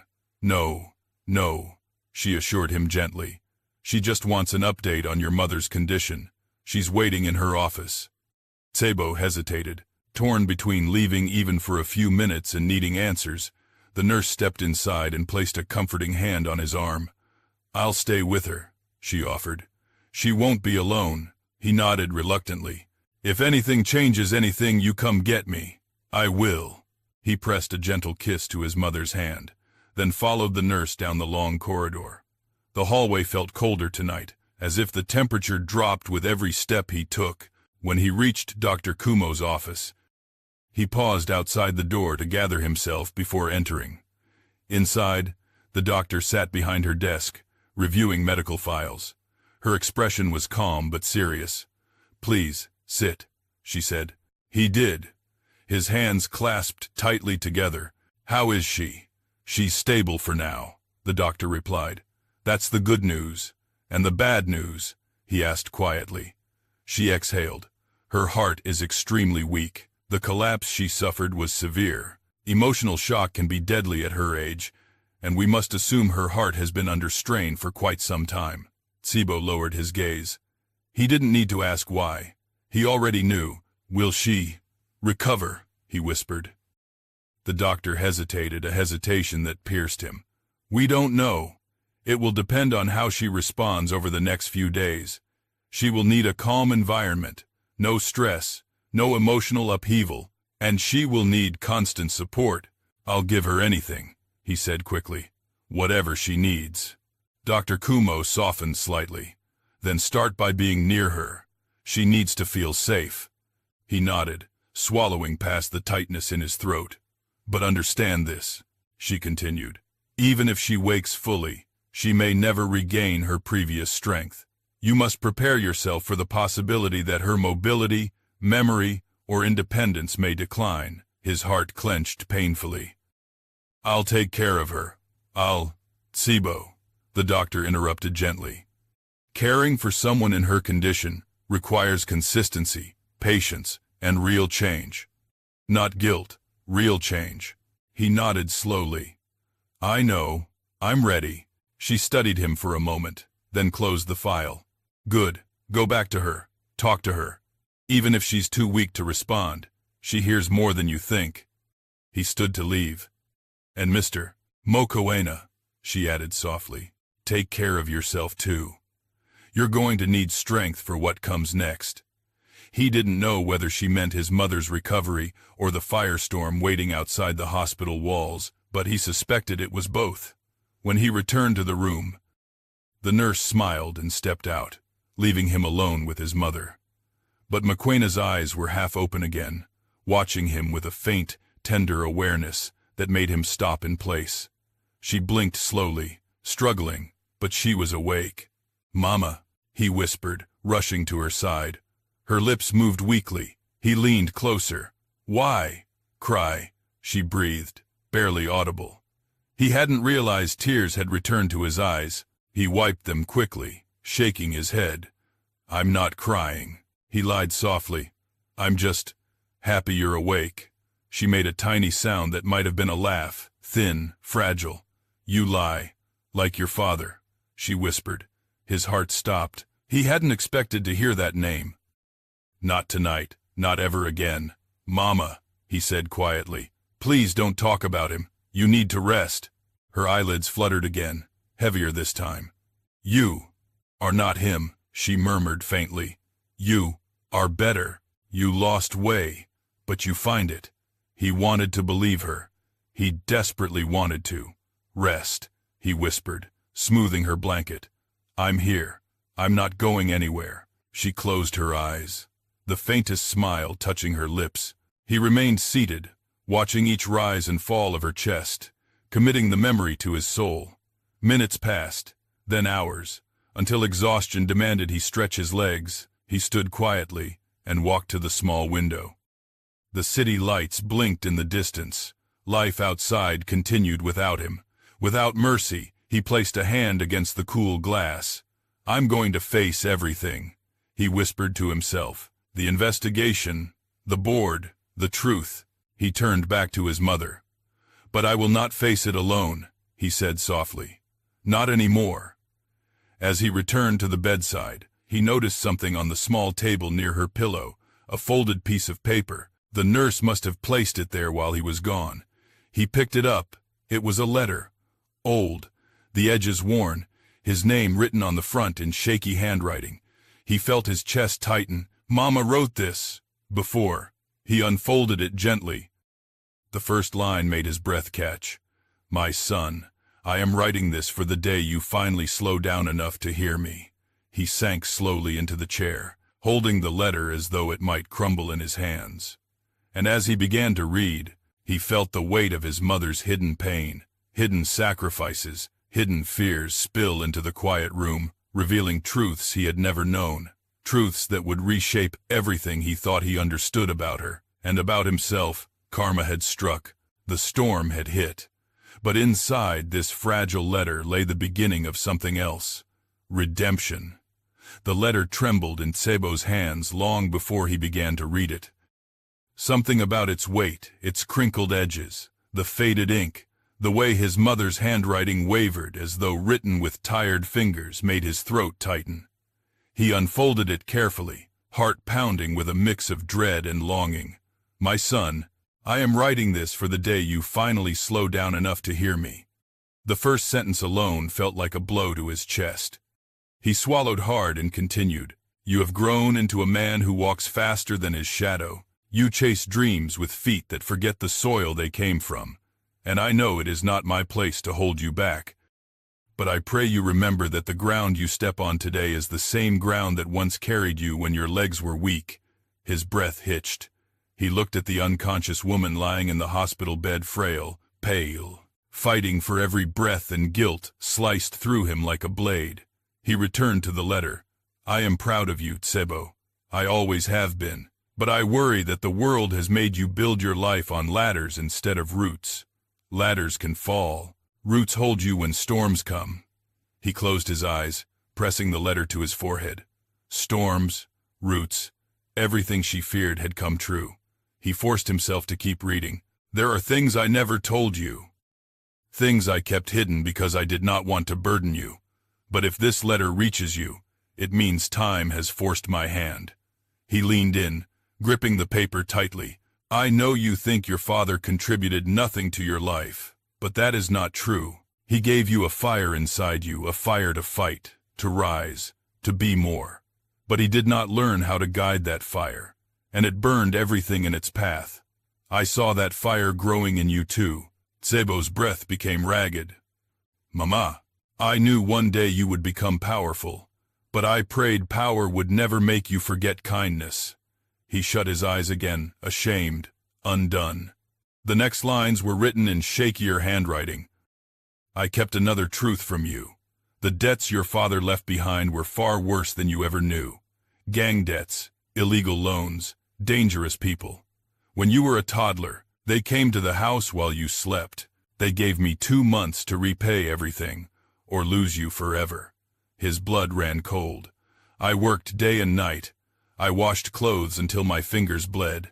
I carried bricks on construction sites. Every coin I earned went to saving you. And when I still fell short, I sold everything: jewelry, clothes, even the blankets from our bed. But it was worth it because I kept you safe. He stared at the paper until the words blurred. He had never known. He had never imagined. In the end, I paid off every debt, but the stress damaged my heart. The doctor warned me years ago, but I kept it secret because I didn't want you to worry. Tsebo's breath caught. He looked at the machines, monitoring her heartbeat, feeling a crack form in his own. As you grew older, I saw you becoming everything I hoped for. But then I saw the fire taking over again. I saw pride replacing humility. I saw the boy who once cried because I washed clothes too long begin to scold me for walking too slow. He clenched the letter in his fist, overwhelmed. I knew this day would come, the day something forces you to stop. Not because I wished it, but because I knew the world does not allow men to outrun their own hearts. He lowered the paper, his breath shaking. Mama, why didn't you tell me? He looked at her sleeping form, tears slipping silently down his cheeks, but the letter wasn't finished. He unfolded the final section. If you are reading this, I want you to know one last truth. You are not a bad man. You are a lost man, and lost men can still find their way home. He pressed a trembling hand to his chest. Home. He had forgotten the meaning of the word until now. Come back to yourself, my son. Not for the world, not for your company, not even for me. Come back for the boy you once were, the boy who prayed for his mother to rest. Let him guide you back. The final line undid him completely. No matter how far you fall, you will always land in my heart. There, Zahn. The letter slipped from his hands as he buried his face in them, crying harder than he had since childhood. His shoulders shook, his chest heaved, and years of hardened pride melted into grief. He wasn't sure how long he cried. Could have been minutes, could have been hours. But when he finally lifted his head, something inside him had shifted. He felt a clarity he hadn't felt in years, like fog lifting from a landscape he thought lost forever. He picked up the letter again and kissed the corner of it. I'm so sorry, Mama. I didn't know any of this. Her eyelids fluttered faintly, as if acknowledging him in her sleep. At that moment, Dr. Kumo entered the room. She paused when she saw his tear-streaked face and the letter in his hands. Are you all right? She asked softly. He nodded, though his voice shook when he spoke. I understand her now, more than I ever did. The doctor approached the bed, checking the monitors. She's stable. Her heart rate has improved slightly. A spark of hope ignited in his chest. That's good. Right. It's good, she confirmed. but she still needs rest and peace. He nodded firmly. She'll have it. From now on, she'll have everything she deserves.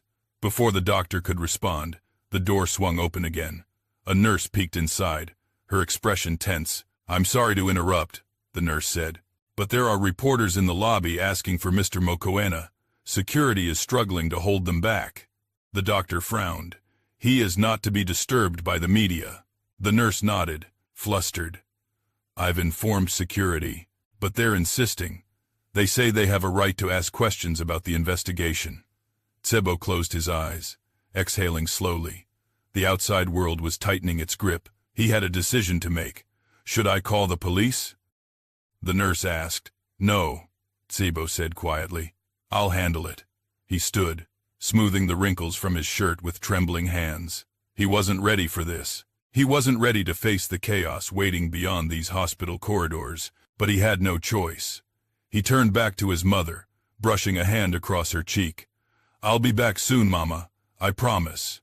Her lips moved silently, though she was still asleep as if she sensed him leaving. He whispered, I love you. Then he stepped toward the door. But before he reached it, his phone vibrated. He glanced at the screen. A message from an unknown number. We need to talk. I know who framed you. His heart lurched. The storm outside had grown darker, but inside that darkness, a thread of truth had begun to unravel, and he was ready to follow it wherever it led. The message on Tsebo's phone glowed ominously in the dim hospital corridor. We need to talk.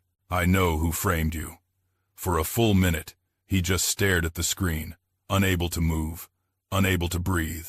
His heart pounded so violently he could hear it echoing in his ears. He glanced back at his mother's room, her fragile body, her slow breaths, the machines guarding her life. He didn't want to leave, not even for a second. But the storm waiting outside was now clawing at the door. If he didn't confront it, it would swallow him whole and likely swallow whatever chance he had left to protect her future. He exhaled shakily and typed back, Who are you? The reply came instantly.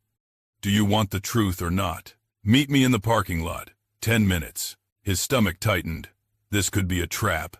It could be the press, an investigator, someone trying to exploit the scandal. But the wording, the confidence, it felt like someone who genuinely knew something. Someone who had been watching the unraveling threads for a while.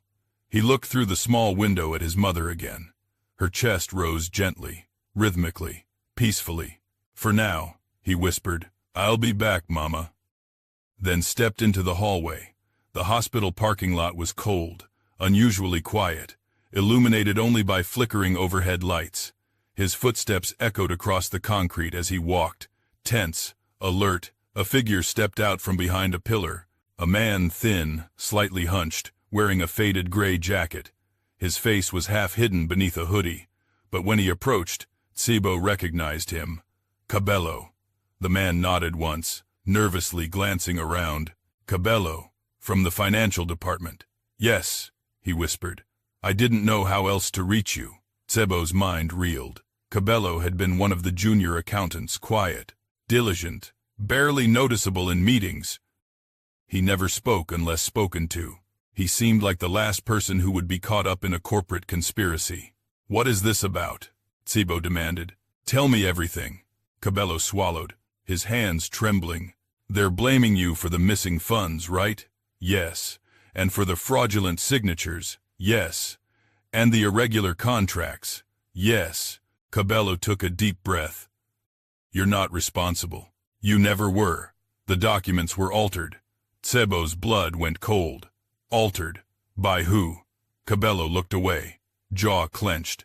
By people inside the company. High up, people you trusted. But it wasn't just them. What do you mean? It was also, his voice dropped, your wife. The world tilted. Even though he had suspected it, hearing it aloud tore something inside him. He steeled himself. Explain. Cabello nodded shakily.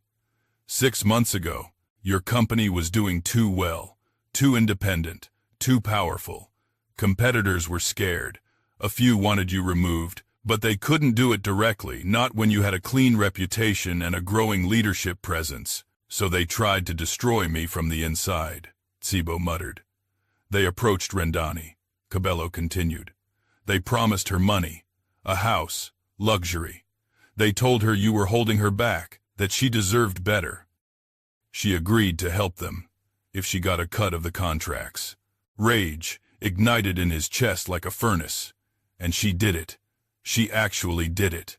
Cabello nodded. She signed off on altered transactions using your digital signature. She hired someone to forge documents. She helped redirect funds to offshore accounts. Tsibo staggered back, gripping the railing beside him. My God. And she planned to leave you once everything collapsed, Cabello added quietly. She's already transferred millions to her personal account.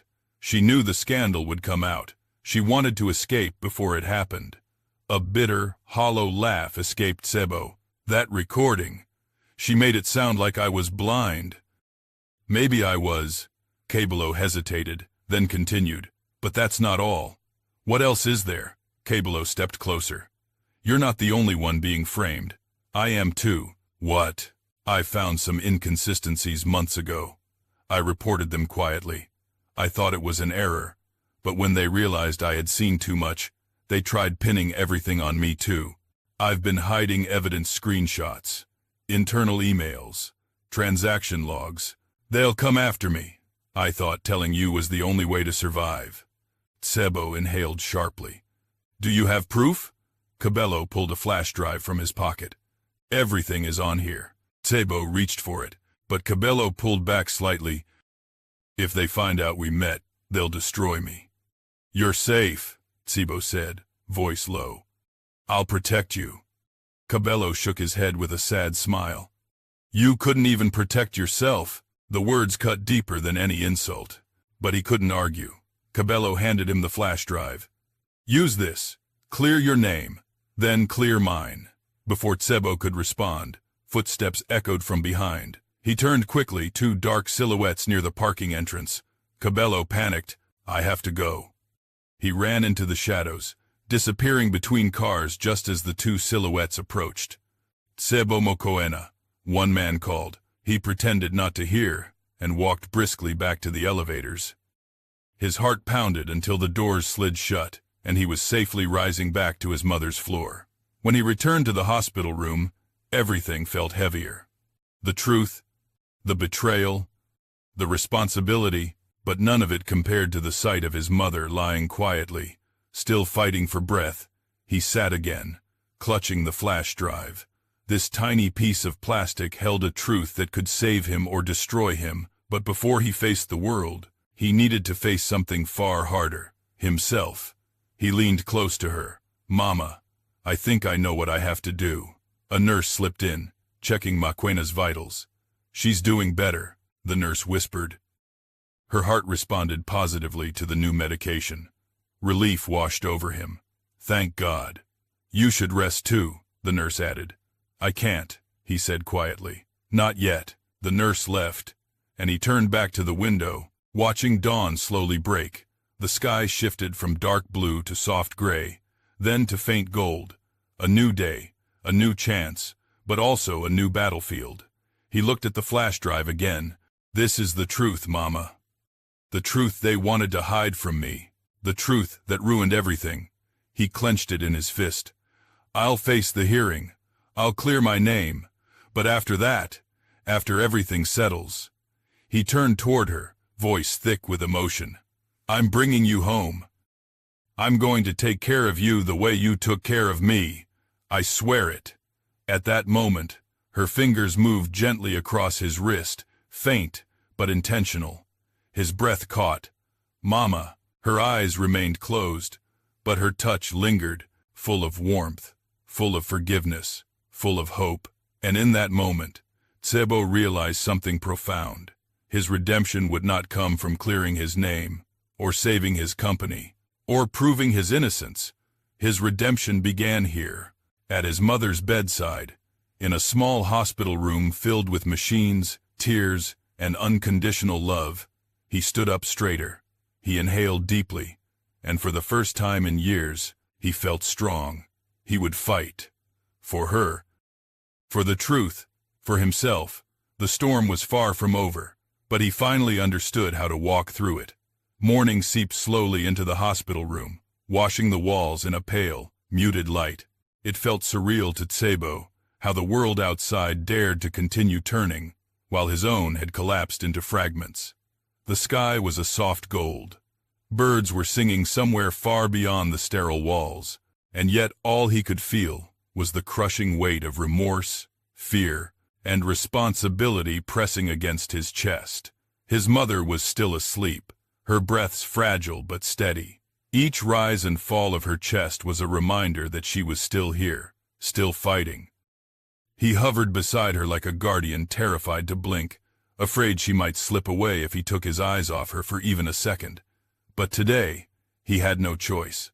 He had to leave her temporarily. He had to face the board, the investigators, the world he had once dominated and now stood accused by.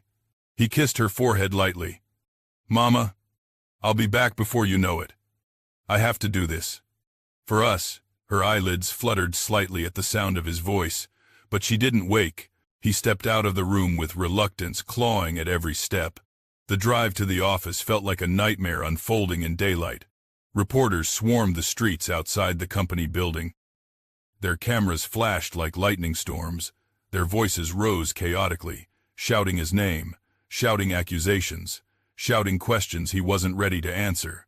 Security guards struggled to hold them back. "Mr. Mokoena, did you embezzle funds? Is it true your wife fled with stolen money? Are you resigning? What do you have to say for yourself?" He clenched his jaw and pushed through the mob with the security team's help, shielding his face from the blinding flashes. Every camera felt like a spotlight burning his skin. Every shouted question felt like a lash. Inside the building, the noise faded, but the tension grew thicker. The boardroom door was closed when he arrived. His assistant, Cabo, hurried toward him, eyes frantic. "Sir, they're furious. They think you abandoned the crisis. They've already discussed removing you." Tsebo steadied himself. "Let them. I'm not running anymore." Cabo swallowed nervously and lowered his voice. "Did you find out anything about who did this?" "Yes," Tsebo said, "and I have the evidence." Cabo's eyes widened. "But first," Tsebo inhaled deeply, "I need them to listen." When he entered the boardroom, every pair of eyes turned toward him, cold, judgmental, impatient. There sat the members of the board, Mr. Fury, the chairman, stern, unforgiving, Ms. Ngoep, sharp-eyed, calculating, Mr. Tembe, once a close mentor, now looking at him like a stranger, and several others who whispered among themselves. The chairman spoke first. "You're late, Tsebo." "My mother is in the hospital," he replied calmly. "I won't apologize for being with her." A murmur rippled through the room. Someone scoffed under their breath. Mr. Fury leaned forward. "While you were occupied, your company nearly collapsed. Investors want answers. The ministry wants answers. We want answers." "I understand," Tsebo said, taking a seat. "And you'll get them. All of them." Miss Ngoepe tapped a pen against the table. "Then answer this. Did you or did you not authorize the transfer of funds to illegal offshore accounts?" "No," he said firmly. "Did you sign the contracts that appear to be fraudulent?" "I did not." "Then how do you explain your digital signature on them?" He placed the flash drive gently on the table. "That signature was forged." "Convenient," someone muttered. Tsebo ignored the comment. "Before you accuse me further, play what's on that drive." The members exchanged glances. Finally, Cabo stepped forward, plugging the flash drive into the conference laptop. A folder appeared titled, "The Truth." Inside were documents, time-stamped screenshots, bank records, email chains, and recordings, including the damning audio of his wife boasting about manipulating him. As the files played and the evidence unfolded, the atmosphere in the room shifted from skepticism to shock, to horror. Miss Ngoe pressed a hand to her forehead. This is undeniable." Mr. Tembe looked pale. "Your wife did all this, and others." Tsebo said quietly. People inside this room trusted people who were lining their pockets. The chairman's jaw tightened. Who else was involved? That, Tsebo replied, is for the investigators to determine. But know this, I will not protect anyone who participated in this, not even my wife. Silence swallowed the room. For the first time since the scandal began, Tsebo felt something powerful rise inside him, not pride, not arrogance, but clarity. He stood. I take responsibility for being careless, he said. I let ambition blind me. I let people into my life who shattered everything I built, but I will not accept blame for crimes I did not commit. The chairman folded his hands. And what do you propose? I will cooperate fully with the investigation. I will assist in rebuilding the company's integrity. But for now, he exhaled slowly. I resign. A gasp traveled around the room. You resign, Mr. Tembe echoed. Yes, he said firmly. This company deserves a leader who isn't dragging it through scandal. My mother needs me, and I need to face the consequences of my own failings. He removed his CEO badge and set it on the table. No one stopped him. No one argued. No one even breathed. He walked out of the boardroom with shoulders unexpectedly lighter. The weight he carried didn't vanish, but it shifted. It no longer held him prisoner. It freed him. Outside the building, the reporters surged again. But this time, he didn't hide. He stepped forward. One began shouting, Mr. Mokoena, are you stepping down? Yes, he said clearly. I am resigning. Did you commit fraud? No, he said, but I let the wrong people into my life, and that nearly destroyed my company and my family. What happens now? Another reporter asked. He paused, glancing at the rising sun glowing behind the skyline. I'm going home, he said, to take care of the woman who raised me. The reporters fell silent, briefly stunned. Then the shouting resumed, but he no longer heard it. He walked away, not as a CEO, not as a disgraced businessman, but as a son determined to rebuild something far more important than a company. When he arrived at the hospital, his steps quickened. He expected his mother to still be asleep. But when he entered the room, he froze. She was awake. Her eyes, though tired, were open, and they were watching him with a softness that nearly broke him all over again. Mama, he whispered, moving quickly to her side. She studied his face carefully. You look lighter, she murmured. He let out a shaky breath. I told the truth. About everything. She blinked slowly, her fingers brushing his hand. Good. He sat beside her, resting his head near her shoulder like a child seeking comfort. I'm sorry for leaving you this morning. You left. To come back, she whispered. That is enough. He lifted his head, tears shining. Mama, I resigned. Her eyebrows lifted faintly. You chose peace. I chose you, he corrected softly. A faint smile curved her lips. Then my heart can rest. He swallowed hard. I'm here now. I'm not going anywhere. She nodded weakly. Her eyes drifting closed again, not from collapse, but from gentle fatigue. He held her hand and whispered, Mama, I'm going to fix myself. For you, and for the first time in years, he meant it. Outside the window, a breeze rustled the leaves. A quiet sign, perhaps, that the storm, though not over, had finally begun to break. The next morning emerged slow and tender, sunlight stretching over the hospital ward like a gentle hand smoothing the creases of a troubled night. Tsebo had fallen asleep, sitting upright in the chair beside his mother's bed, his fingers still loosely wrapped around hers. He hadn't meant to sleep, but exhaustion had stolen him for a few hours. He woke with a start, heart pounding until he remembered where he was. His mother lay peacefully, her breathing shallow but steady. For the first time in days, she looked less fragile, as if her soul, shaken but not broken, had begun stitching itself back together. He rose quietly, stretching the ache out of his stiff limbs. The events of the previous day, the board meeting, his resignation, the confrontation with truth washed over him in a torrent. But instead of panic, he felt clarity, a painful clarity. Yes, but clarity nonetheless. He had severed himself from the life that once defined him. And now, for the first time in many years, he stood face to face with the bones of who he really was, Hassan. A man in need of redemption, a heart seeking forgiveness. A soft knock came at the door. "Come in," he whispered. "Doctor." Kumo entered with her chart, offering a small but warm smile. "Good morning, Mr. Mokoena. Did you manage to sleep at all?" "A little," he admitted. She checked the machines, nodding approvingly. "Your mother is responding well. Her heartbeat is more regular today. We're not out of danger, but we're no longer standing on the cliff."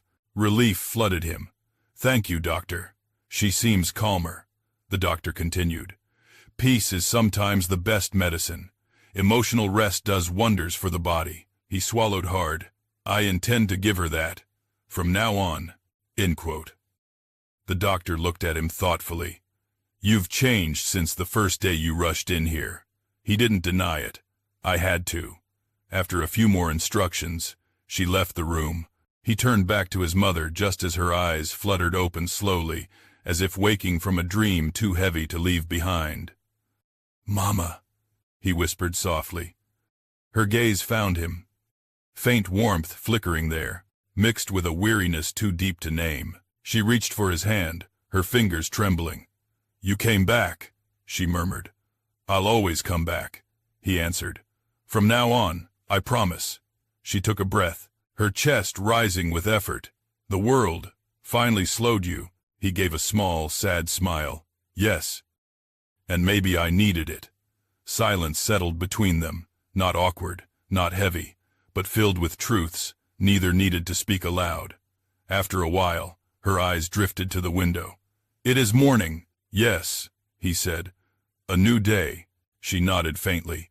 "Then hear me, my son. I must tell you something, before my strength leaves again." He leaned closer, heart tightening. "I'm listening, Mama." Her hand tightened around his. "That plate I broke yesterday." He closed his eyes briefly, pain flickering through him. "Mama, please." "No," she whispered firmly. "Let me speak." He opened his eyes, swallowing hard. "That plate was the last thing left from your father's mother. She gave it to me the day you were born," she said. "Use this plate when something special must be served." A faint tear formed in the corner of her eye. "I never used it. Not once. I waited for a moment worthy of it." His breath caught. "And yesterday, you chose to use it." She nodded slowly. "It was my birthday, my 70th year. I thought, maybe my son and his wife would eat from it together with me. That would make it special enough." He felt his soul break inside his chest. "Mama, I didn't know." Her voice trembled. "I held that plate for decades, waiting for the day my child's home would be filled with warmth, but when it slipped from my hand, I saw how fragile everything truly was." Tebo bowed his head, crushed beneath the weight of what he had destroyed. The plate wasn't just ceramic, it was memory, meaning, hope. "Mama, I'm sorry," he whispered. "I didn't see you. I didn't see anything but the world I lost myself in." She raised her weak hand to touch his cheek. "You see me now," he nodded, tears burning behind his eyes. "Mama," he whispered, "I resigned yesterday. I'm no longer CEO." She blinked in surprise. "You chose this." "Yes," he said. "The company was built on pride, greed, and the lies I ignored. I won't walk that path anymore." Her lips curved into the faintest smile. "Then the world has not taken everything from you. It has given something too." "What is that?" "Yourself," she murmured. "The son I raised." He lowered his forehead to her hand and cried, not with shame this time, but with release. Later in the afternoon, while Mokoena dozed peacefully, another visitor arrived. A nurse stepped in and said, "There's someone here to see you." Tebo frowned. "Who?" Before she could answer, the figure stepped in. Cabello. But this Cabello looked different, more nervous, more hunted. His hoodie was gone.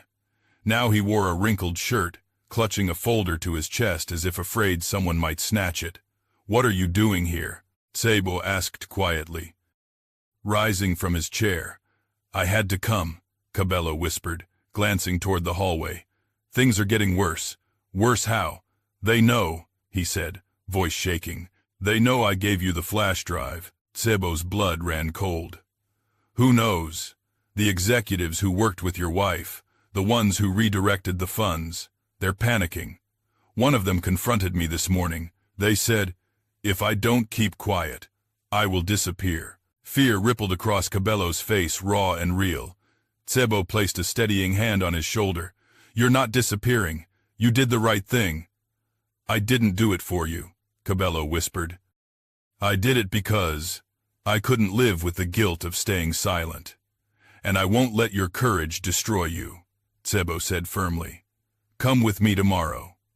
We'll present everything together. You'll have protection." Cabello shook his head. "Protection won't matter. These people, they have connections." "So do I," Tsebo replied, surprising even himself. "And I'm done being a coward." Cabello hesitated, then nodded. "I'll stand with you," he said. "But you should prepare yourself. Tomorrow will be ugly." Tsebo's gaze drifted to his mother. "I've already lived through ugly," he murmured. "Tomorrow is nothing." After Cabello left, the room felt strangely lighter. As if one more truth had been pulled from the shadows. Hours passed. Maquena awoke again, stronger than before. She managed to speak in longer sentences, her voice gaining fragments of its old warmth. She even ate a few spoonfuls of soup, though each movement cost her effort. At one point, she looked at him with knowing eyes.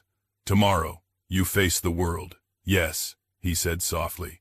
"And for once, I am not afraid." "You carry my blessings," she whispered. "They are stronger than any curse chasing you."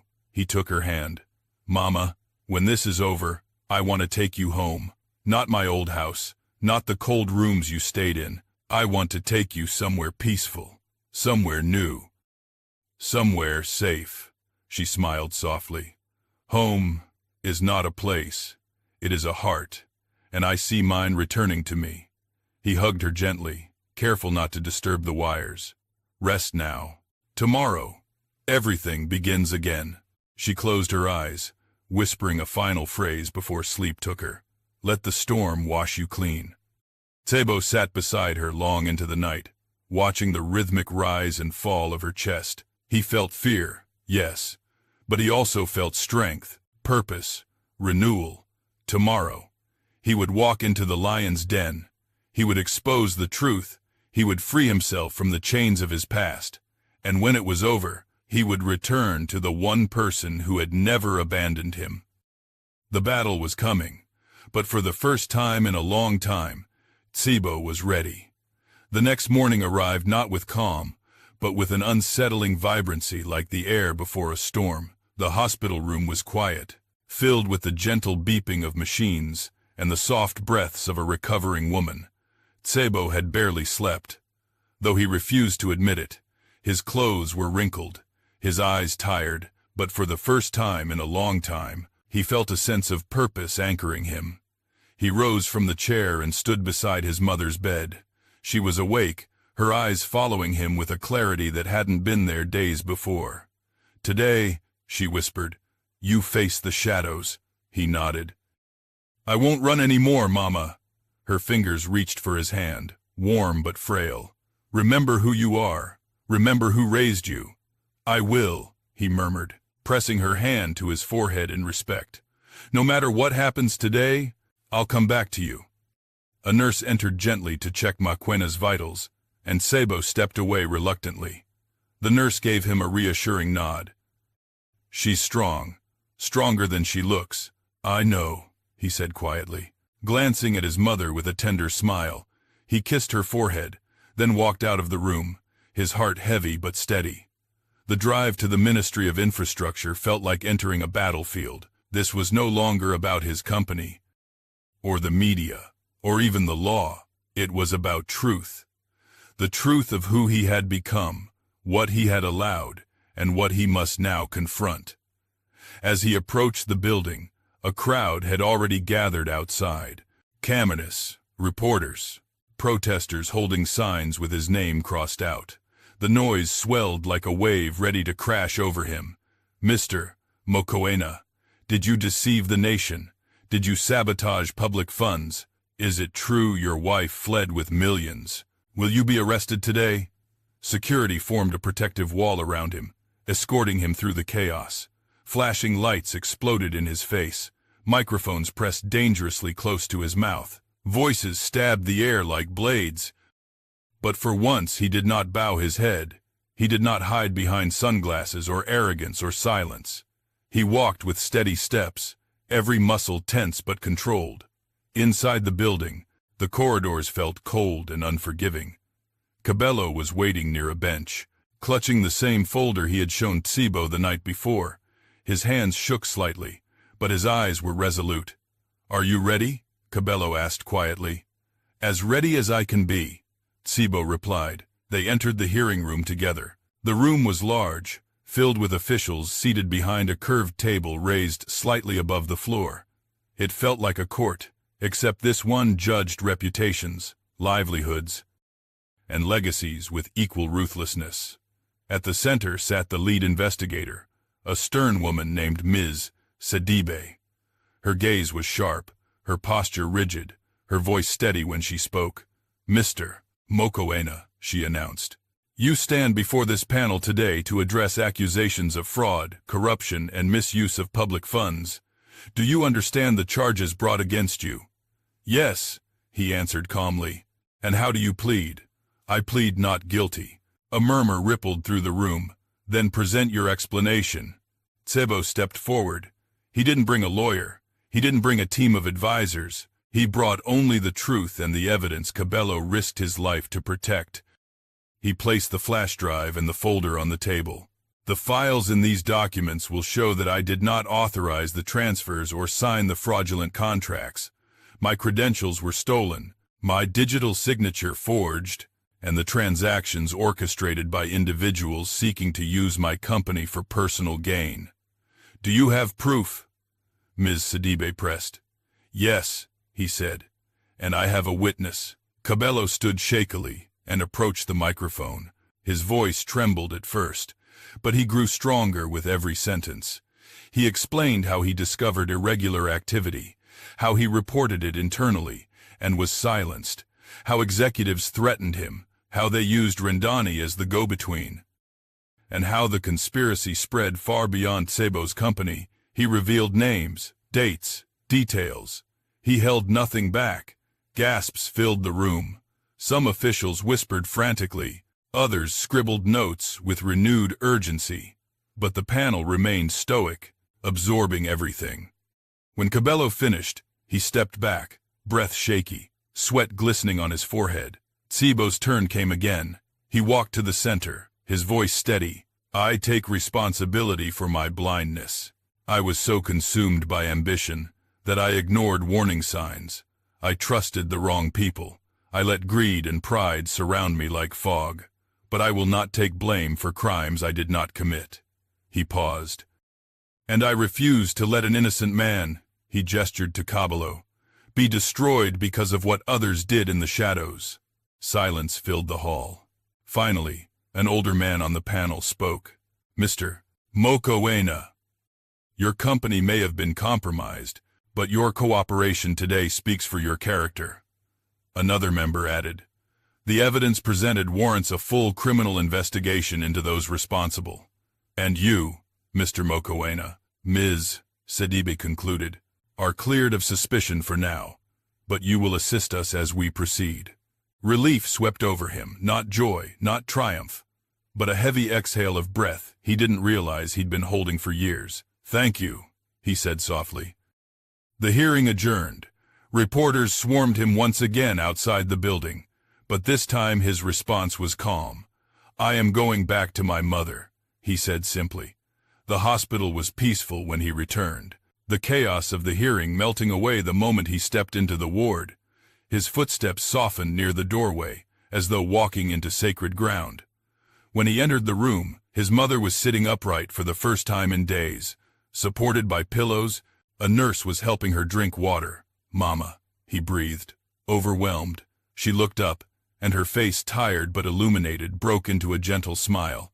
"You returned," she whispered. He hurried to her side. "I told you I would." She studied his face carefully, noticing the exhaustion, the dried worry, the remnants of battle. "You faced the world," she murmured. "Yes," he said, "and I told them the truth." Her eyes glimmered. "Did they believe you? They will. And those who tried to destroy us, they will answer for what they've done." She nodded slowly, her hand squeezing his. "Good. You are not the boy I feared losing. You are the man I prayed for." His throat tightened. He leaned his head gently against hers. "Mama, I resigned from the company." "I know," she whispered. "I see peace in your eyes." He laughed softly. "I didn't think peace could ever feel this heavy." "Peace is heavy," she said, "because it carries the weight of truth." He kissed her forehead. "I want to take you home soon." She smiled faintly. "Then I will heal quickly." For the first time in years, he believed her. Over the next few days, Maquena grew stronger. She walked slowly with assistance, ate small meals, and spoke more clearly. Each day brought life back into her eyes. Each day brought Tsebo closer to the man he wanted to be: gentle, patient, present. He spent every moment with her, reading, praying, talking, or simply sitting in silence. Sometimes she held his hand as though afraid he might disappear again. Sometimes he held hers as though promising silently that he never would. One evening, as the sun dipped below the horizon, she said softly, "The storm has passed." He looked at her, tears threatening. "Yes, Mama, it has. And what remains," she said, "is a clean heart." He rested his forehead against her shoulder, and she wrapped a weak but loving arm around him.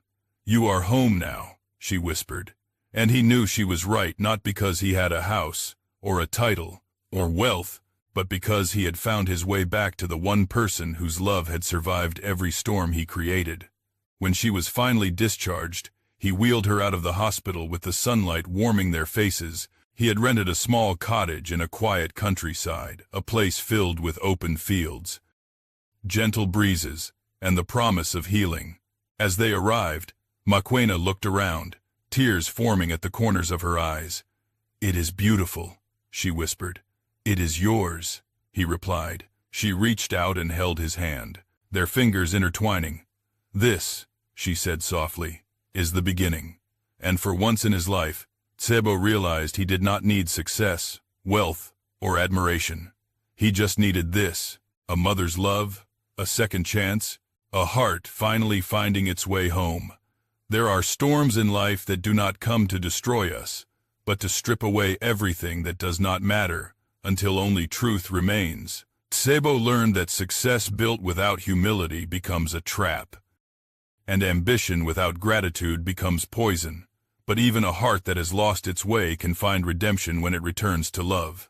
Maquena's suffering revealed a timeless truth.